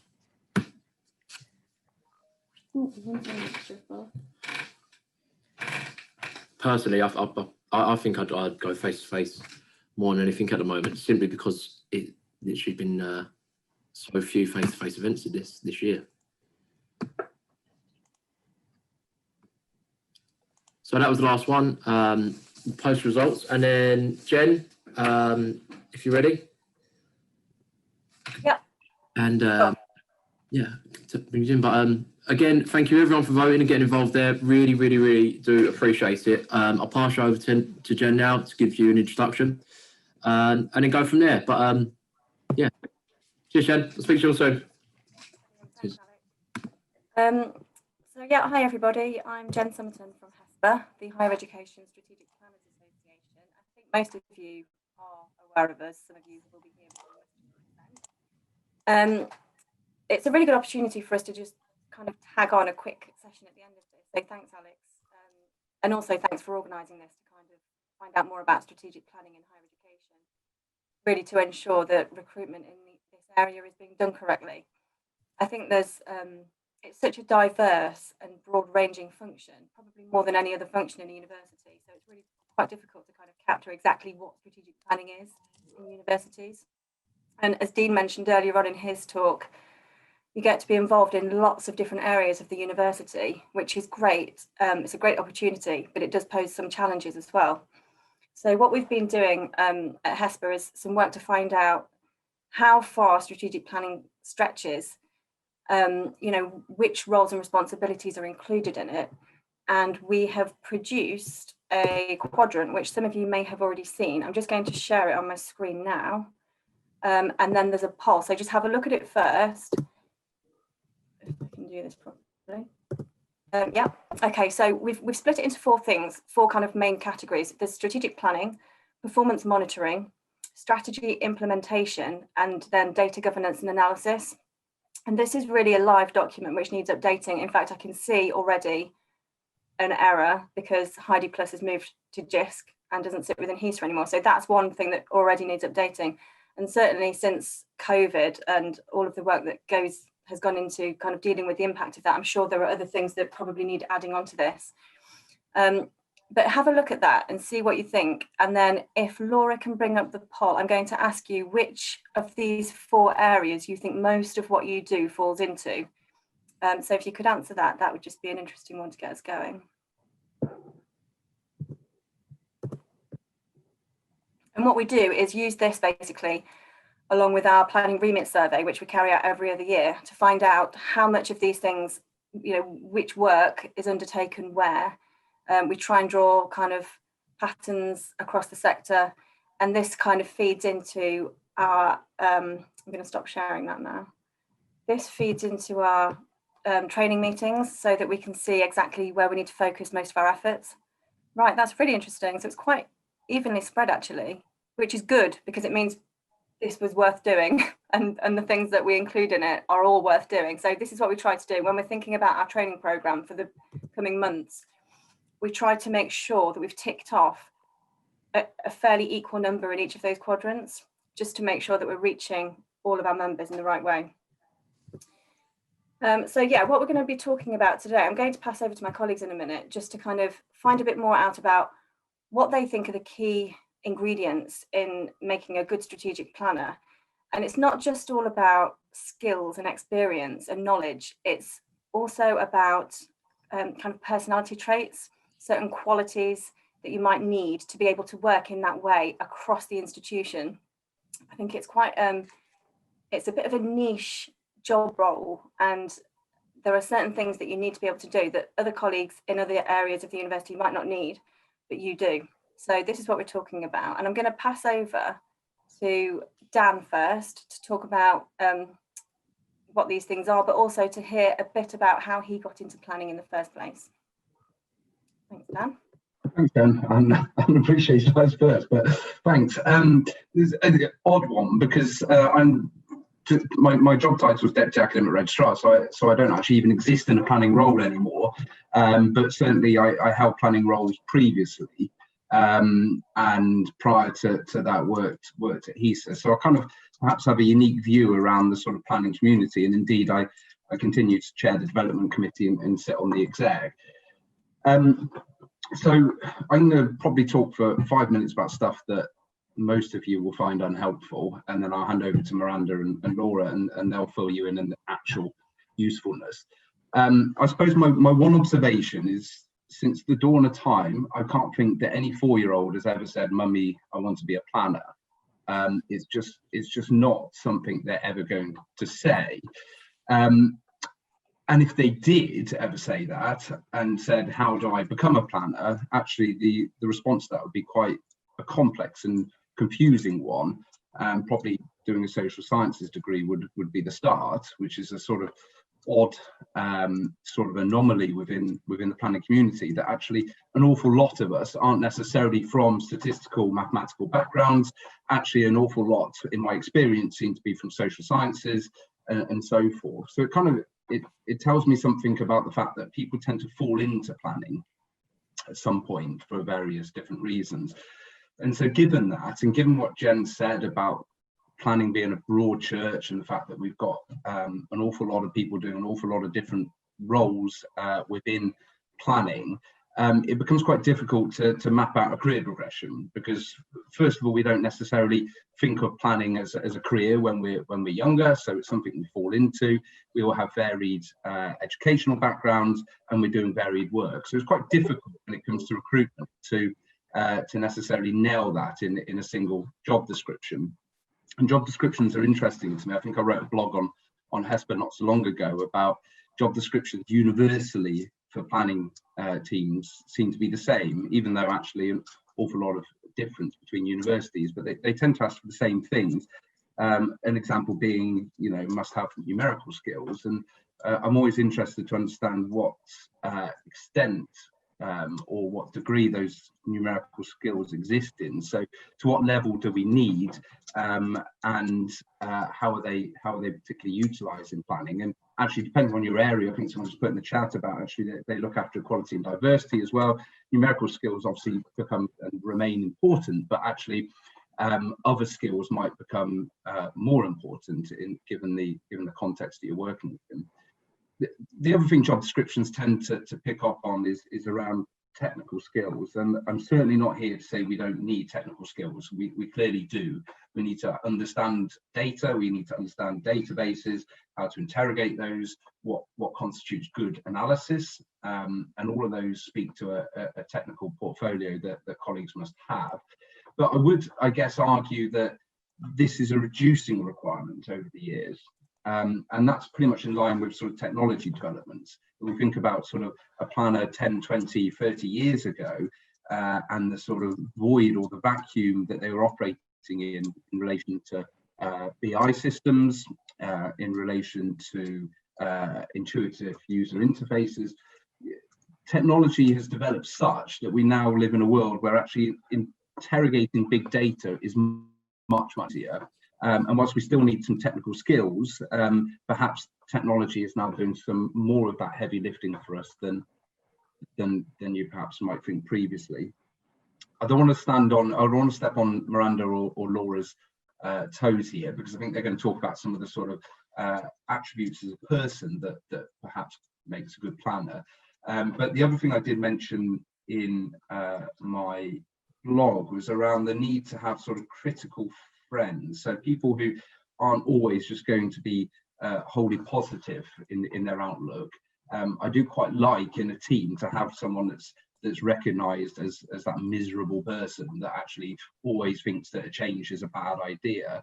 I don't mind that. I quite encourage that, because I want to see both sides of that argument and have that presented and thought about in a holistic way. So something around that, and what's key in all of this as well is the ability and the willingness to ask questions and say that you don't understand.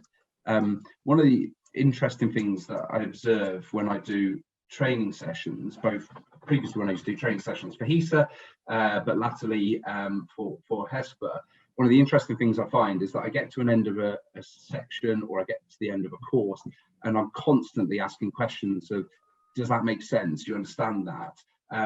And too often there's either silence or everyone says, yeah, I understand that. And then when I sometimes look at some of the feedback or subsequent questions, it's clear that folks in the room, understandably, were perhaps reluctant to sort of put their hand up and say, I didn't quite understand that. And in higher education planning, given the complexity of it in 2020, given the terminology that we have to work our way through, and so forth, and the regulatory environment, of course, it's really important that we're willing and emboldened to say, I don't understand that. And for me, it's a key sign of intelligence. If I reflect on sort of, I guess, the other thing that I think planning more generally needs to do, but planners within planning, and if I reflect about that through the lens of COVID, one of my observations through COVID is that I think there needs to be, and this has always been the case, but it feels more pressing, there needs to be better join up between what we do around curriculum development, the physical estate, and timetabling, as an example. So timetabling is a department that reports into me. And those things all tend to happen, I was speaking from personal experience here, of course it might be different within your university, tend to happen in isolation from one another. And at times, clearly universities that do this well will have those conversations, and indeed we do at Wolverhampton also. But it's also really important to then pick up conversations we have around curriculum development through the lens and the context of our physical estate and what that means for timetabling, and thus the student experience and workload models. That kind of need to tie those things together becomes really important. And so I would say for a planning department and a planner, it becomes really important to have detailed technical knowledge across our data sources.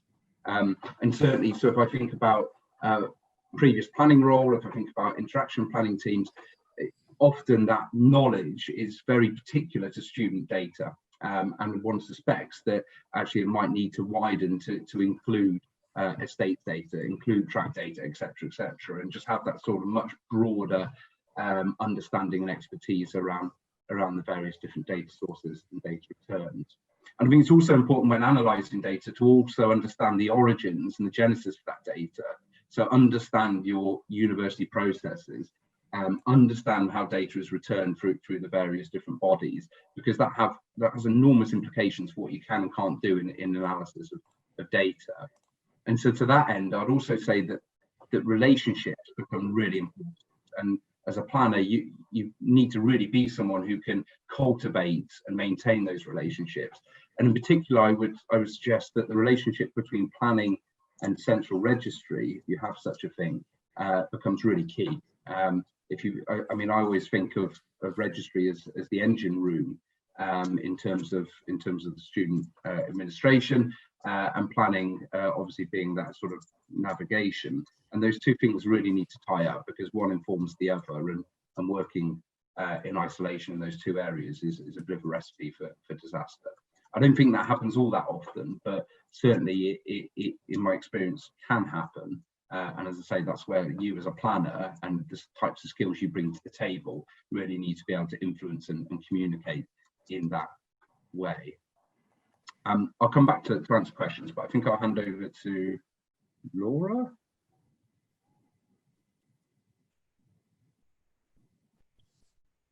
Bit like potluck, see who's up next.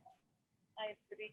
I'm Laura Knox, I'm Director of Planning at the University of St Andrews. So what I thought I might do is talk a little bit less, and I'll leave some space for Miranda to do this as well, because I think Miranda certainly has some views on the attributes and types of individuals that make a good planner.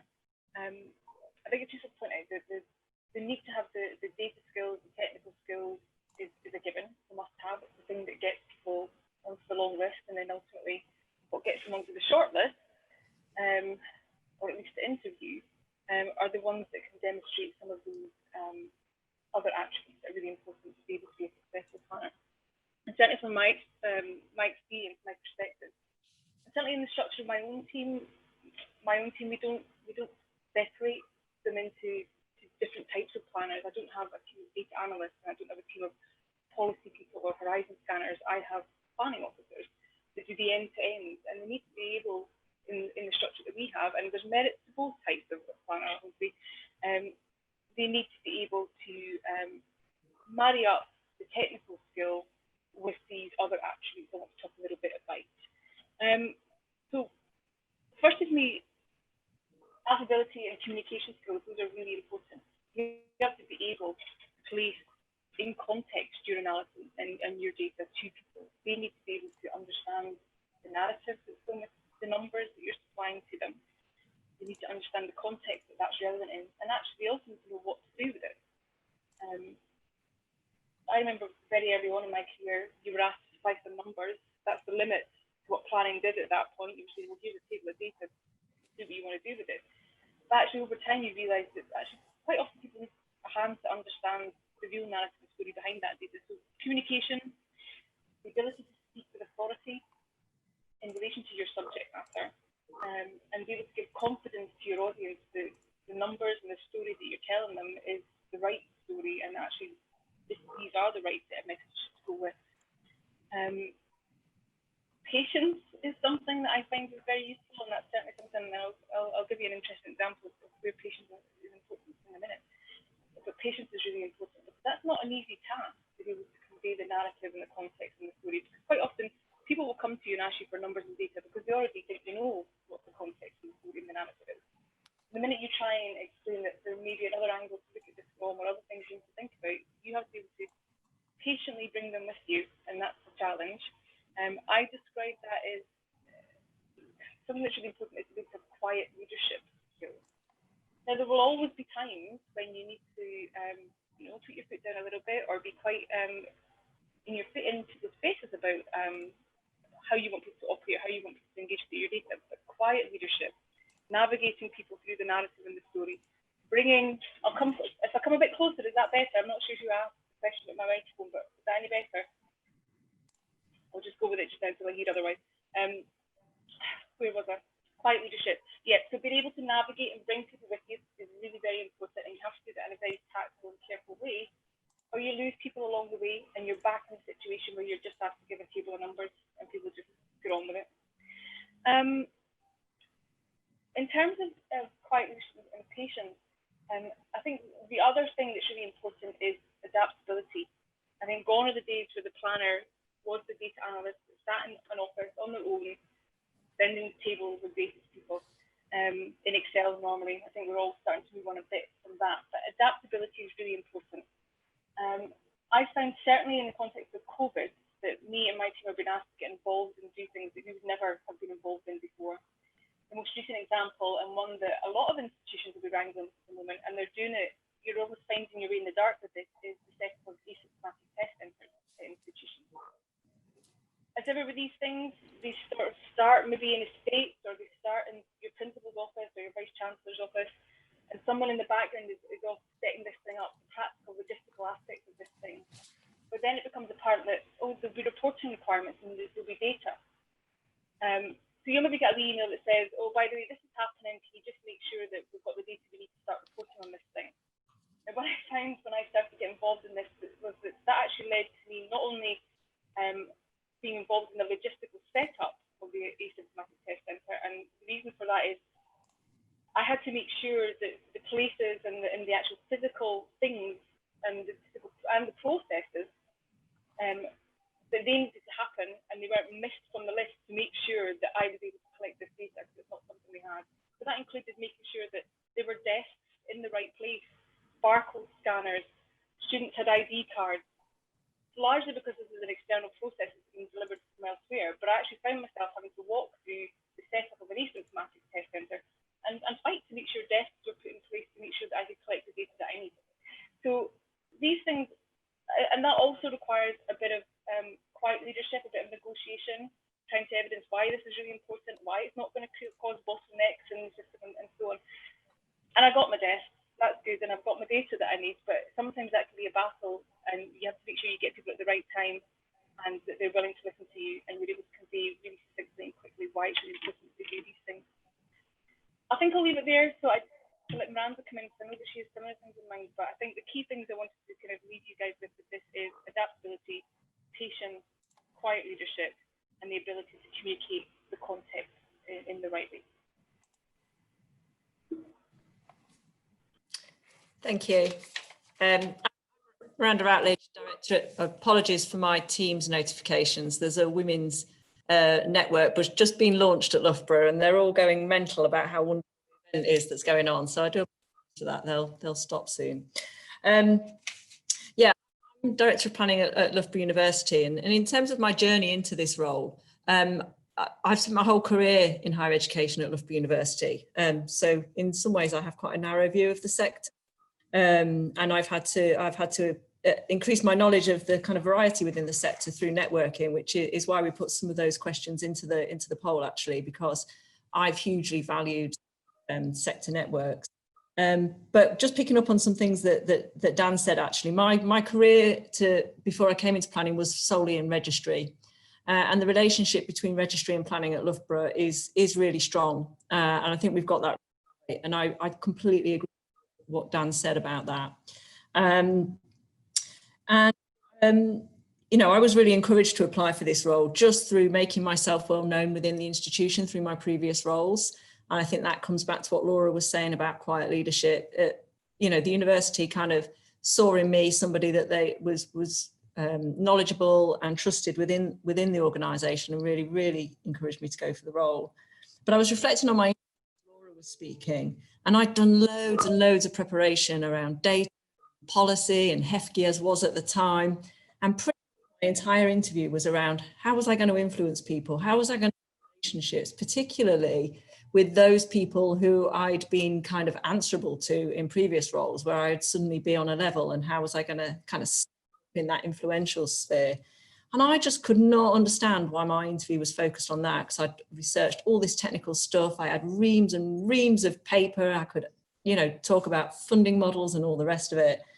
And, you know, it was probably 18 months into my role before I realized, oh yeah, that's why I was asked about relationships and influence and all the stuff that the interview focused on, because it's absolutely critical. Certainly at Loughborough, planning is, so I share another thing in terms of alluding to daughters and their experience of our roles. When my kids come to see me at work, they always go, Mum, how come everybody knows you? Every single person that we asked where you were, somebody, wherever we ask them on campus, they'll always be able to direct us. And I compare it to a visit to another institution that I had once, where we couldn't find the planning office and nobody in the building where they were actually knew where they were, to the point we had to kind of ring up and find out which floor are you on.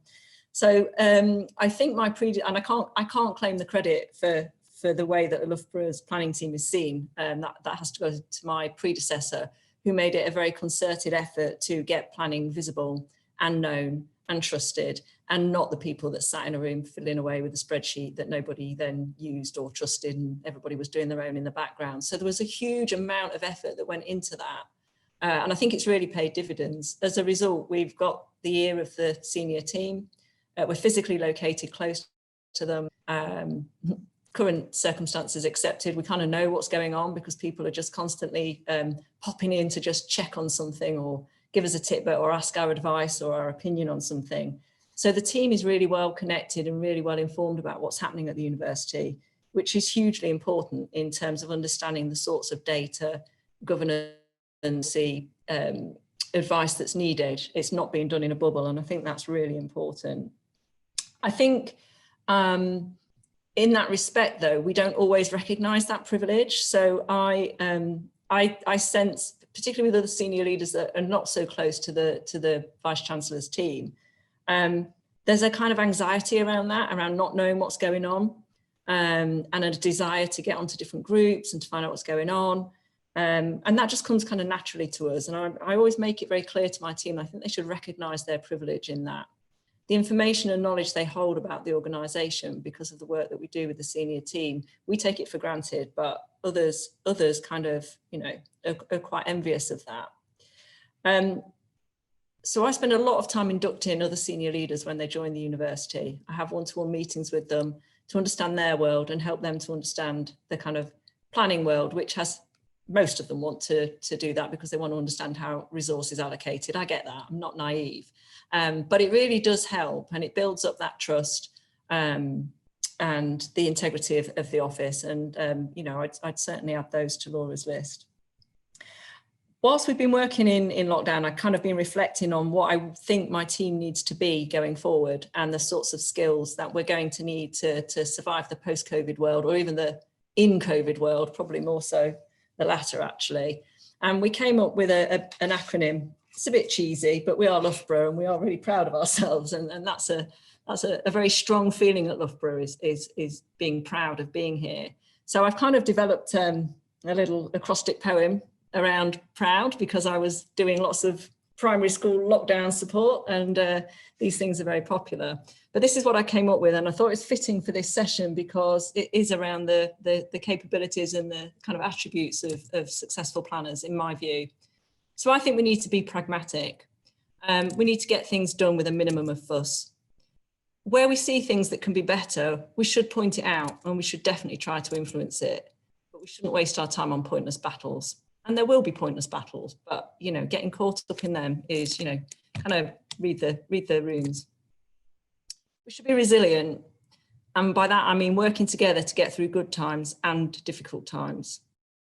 I mean recognizing when others need help, but also being prepared to ask for help when we need it. Being able to adapt to new things, but being able to say when we're scared, worried, or unsure. And working through issues together to find solutions and be stronger. And I kind of finished my resilience point up with silence is not resilience, because I certainly know within my team that they think resilience means put up and shut up, and it absolutely doesn't. That goes back to what Dan was saying about seeking clarification, asking for help, making sure you understand the task in hand. I see hours of wasted time because people haven't understood what they've been asked to do, and then they do something different, and then they have to redo it. So I think that's all really important. My O is organised, approaching work methodically and ensuring good governance, not wasting time on pointless tasks, and prioritising things that are most important and add most value. And that couldn't be more true than it is currently. I mean, like Laura, my team have been pulled all across various projects. We've become really flexible. I've got somebody working pretty much full-time supporting academic misconduct and appeals in registry. I've got people working in COVID call centres and all sorts of things. We've just had to drop some stuff because we can't do everything. So I've been challenging my team to think really, really carefully about where they add value. And, you know, sometimes that means dropping the stuff that they want to kind of explore in the background, but that doesn't always add huge value. My U is understanding. And by that, I mean understanding the bigger picture and bringing that knowledge to bear on how we make and influence decisions. But I also mean understanding in the sense of empathy, of understanding other people's perspectives and experiences and showing empathy in how they interact with others. And finally, my D would be diligent, working hard to help the university deliver its goals, checking that what we bring to the table is accurate and relevant, and being a trusted source of information and insight. So I thought I'd like to share those with you just in terms of the kind of softer skills. In terms of how my team is structured, I have a different structure to Laura in that I have separated my data and policy governance skills across the team. We've tried to create roles that bridge the two. And, you know, there are people out there that can bridge the two, but we've found them to be quite rare. So we do have quite a difference within the team. We have data people and we have kind of policy and governance people. That works really well for us, but we are a small team. We're in one room, and so, well, when we're in, and so we can cross-pollinate ideas and get the best of both worlds, but not have them in one person. So that's it from me. Happy to answer any questions. Thanks, Miranda. Thanks all of you. That was great.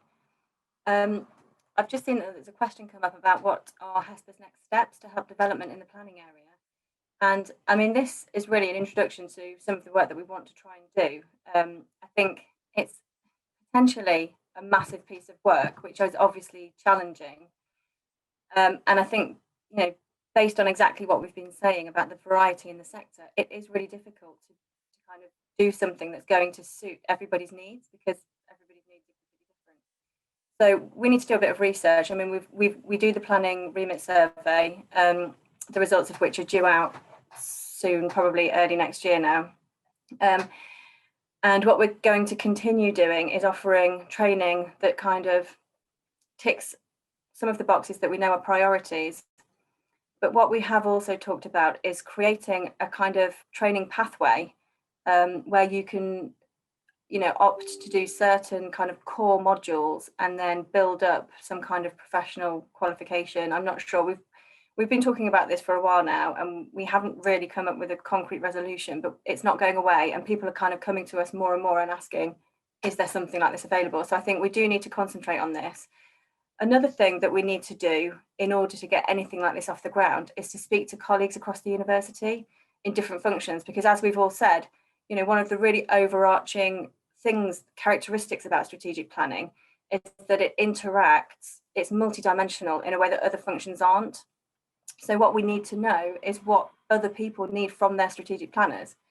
It has to be a really balanced approach, I think, to this, but we also really want to hear your feedback. You know, the point of doing this today is to really hear from you about what you think are the key skills, the key training pieces that we need to do.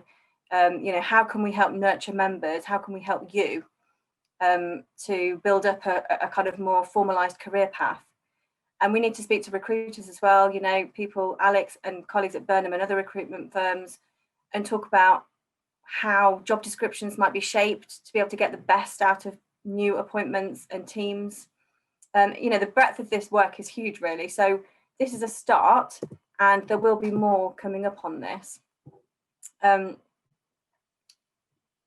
So, and Claire has also said, thank you, have you considered a mentee program?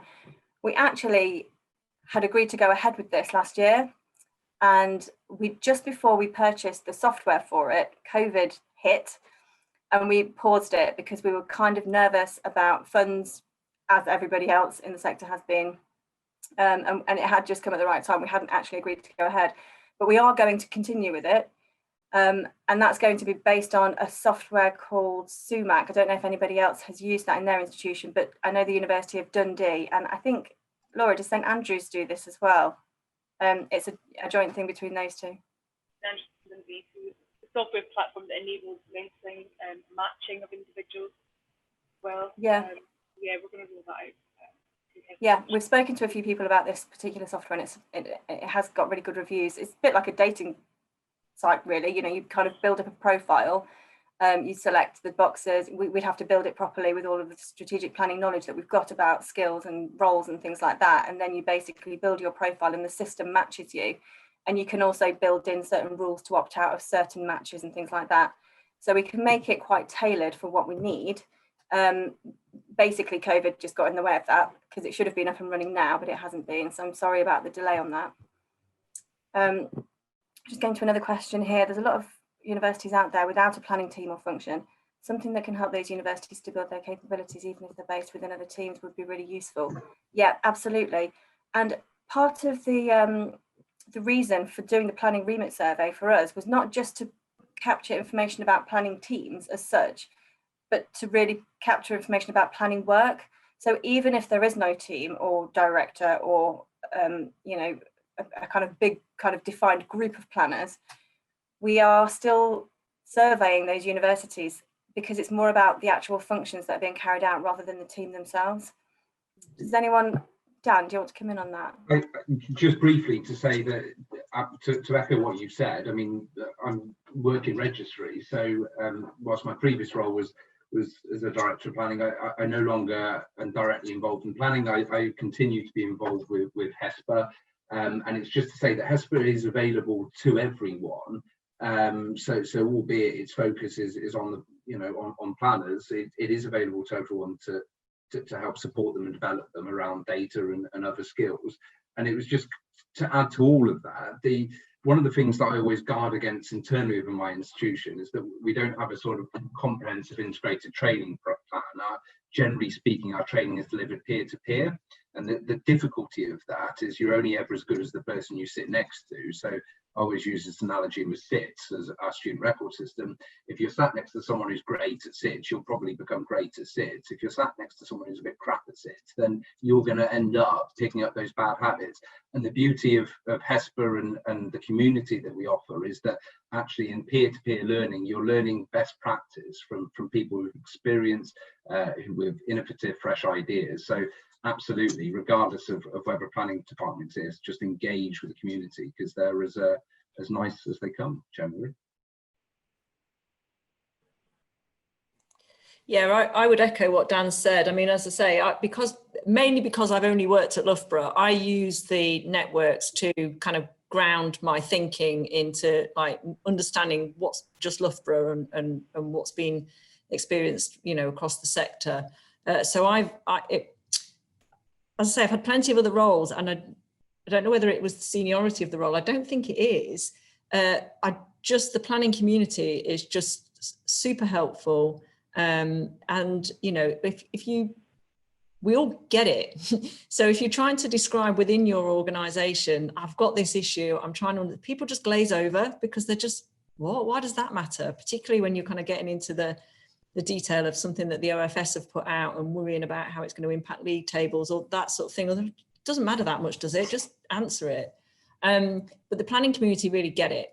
And so I think particularly if you've got individuals in your organisations that are doing planning functions but haven't got that internal peer network, then just use HESPA and meet some people, and then just ring them up, use Teams, whatever. That, you know, I do it all the time, and I've never done it in any other role, and it's immensely valuable.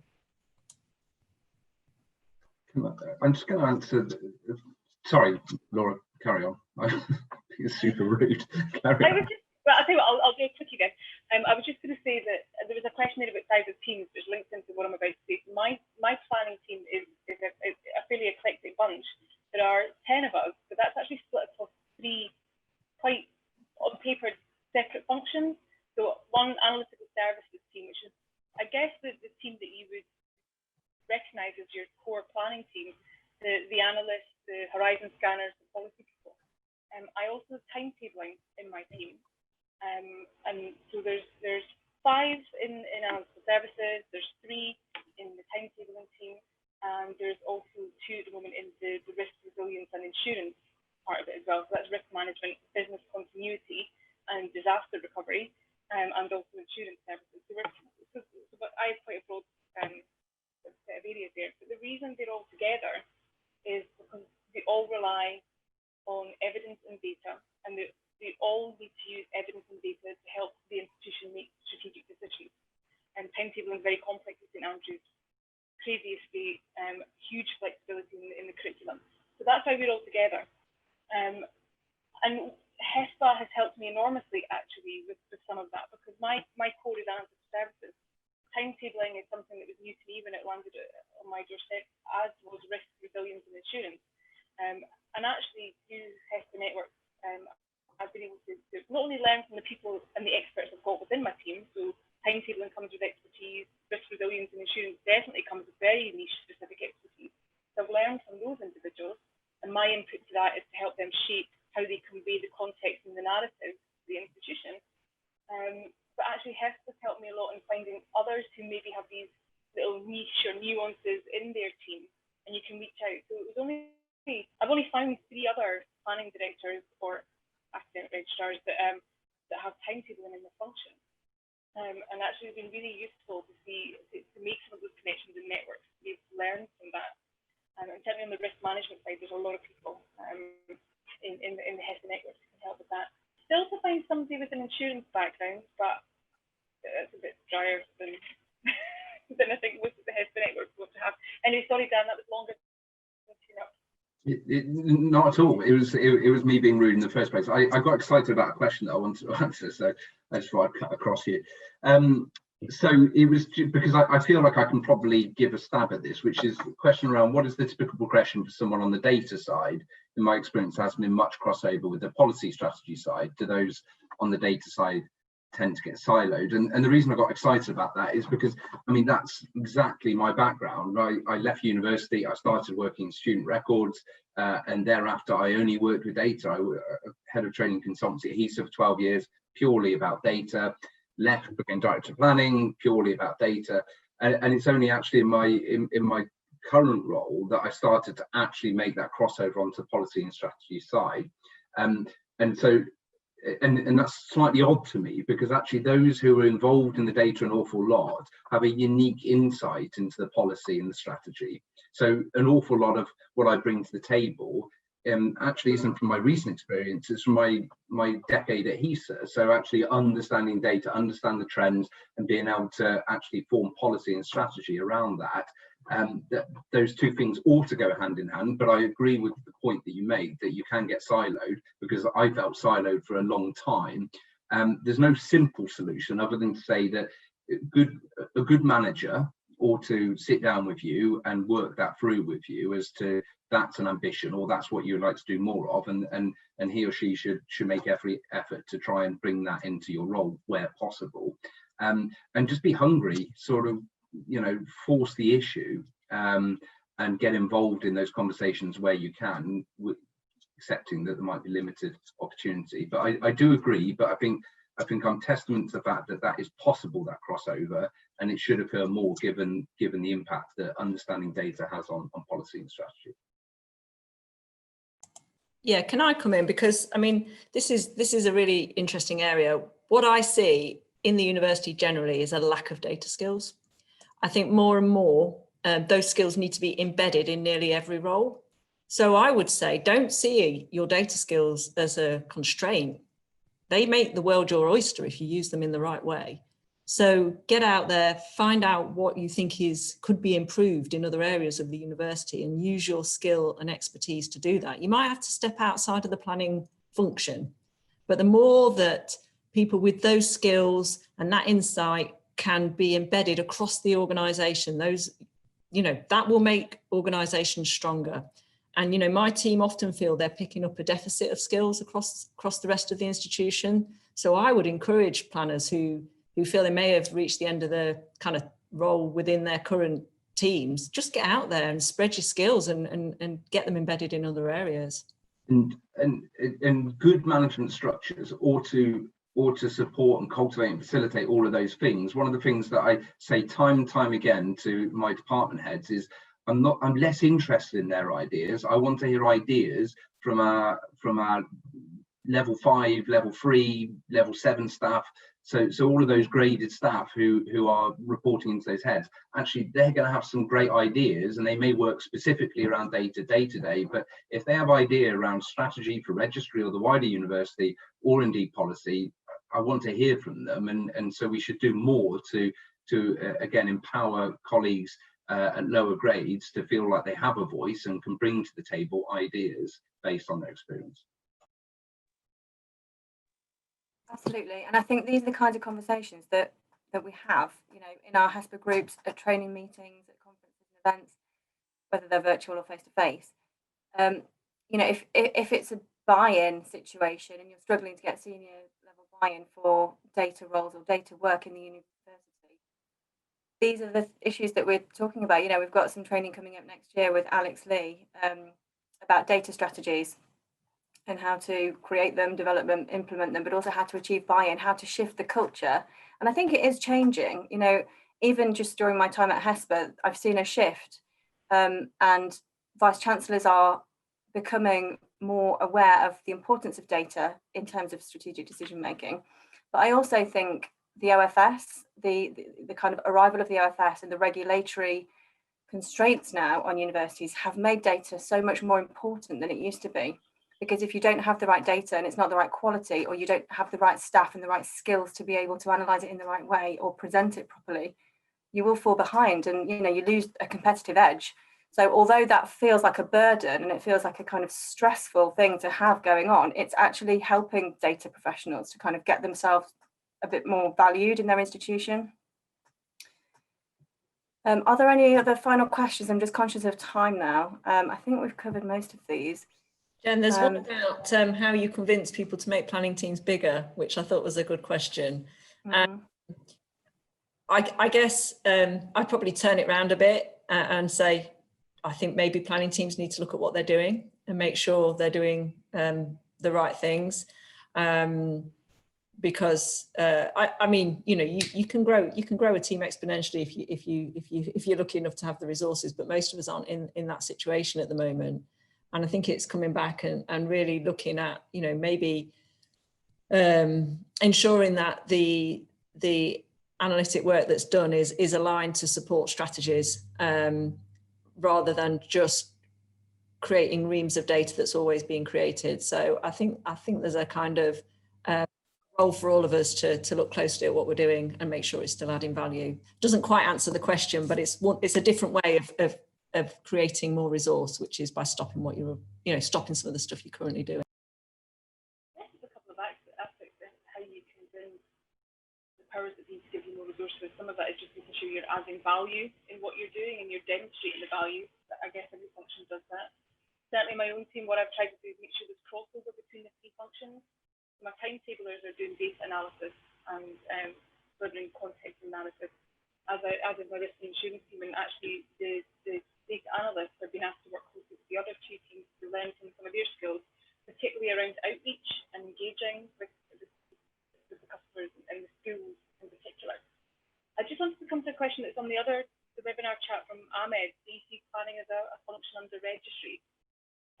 Certainly in my case, we evolved from registry. The reason we're not in registry, though, is actually a planning function, and certainly my own planning function, operates beyond the students, the curriculum, teaching. We have to be able to work very closely with HR, with finance, with the state, with with everybody basically. So no, I think my personal view is that it probably doesn't work as well as it could do if it's subsumed within registry, albeit have it grow out of it, but it needs probably to be a standalone function that is very closely aligned to your Chancellor's office, your Vice Chancellor's office, or your Principal's office for it to work very well.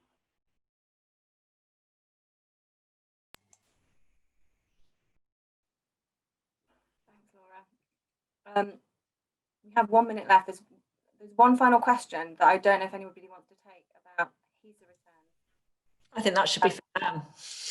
I have just sent a message to Steve with my email address, so happy to pick this up in more detail, because quite frankly, the answers to why HESA data returns are so difficult from year to year, we could probably talk for about 18 hours about it. We can point some fingers at HESA and OFS and the devolved administrations around their constant change of data definitions and specifications, but the actual answer here is around, first of all, processes that probably need updating, in fact definitely need updating, a lack of sort of data governance and generally an immaturity around data capability. There are so many factors into why this is the case, but I think I've dropped my email there. If not, it's d.kid, K-I-E-E, @wlv.ac.uk. Happy to have a conversation from both a HESA and provider point of view. Thanks, everybody. I'm going to pass over now to Alex. I don't know if you want to say any final words. Yeah, that was brilliant. Thank you so much. I've certainly learned so much from that, and I'm sure everyone's taken quite a lot away. Dan, Miranda, Laura, thank you so much, and Jen, thank you so much. I'm really grateful for your time recently and pulling this together and getting everyone involved. I still can't believe the actual turnout. Following this, we will be sending out surveys and sending out the recordings of this and putting them on social media. So if there's anything you wanted to go back to, any questions you want to ask, please do let us know. I think the main thing from here, and Berman as a recruitment firm, what we'd like to do is try and build more events like this, or even just maybe even smaller things that maybe last 30 minutes, an hour, just to try and help the community as much as possible. But that should obviously be swayed by obviously the attendees and the market itself. So please, if anything gets sent out or anything you want to find out, let us know and we can push it out to absolutely everyone. But again, really grateful for today. Really am. And yeah, that's pretty much it. I hope everyone has a good weekend and is looking forward to the pubs opening next week. Other than that, happy days. Right, speak soon. Cheers. Thanks.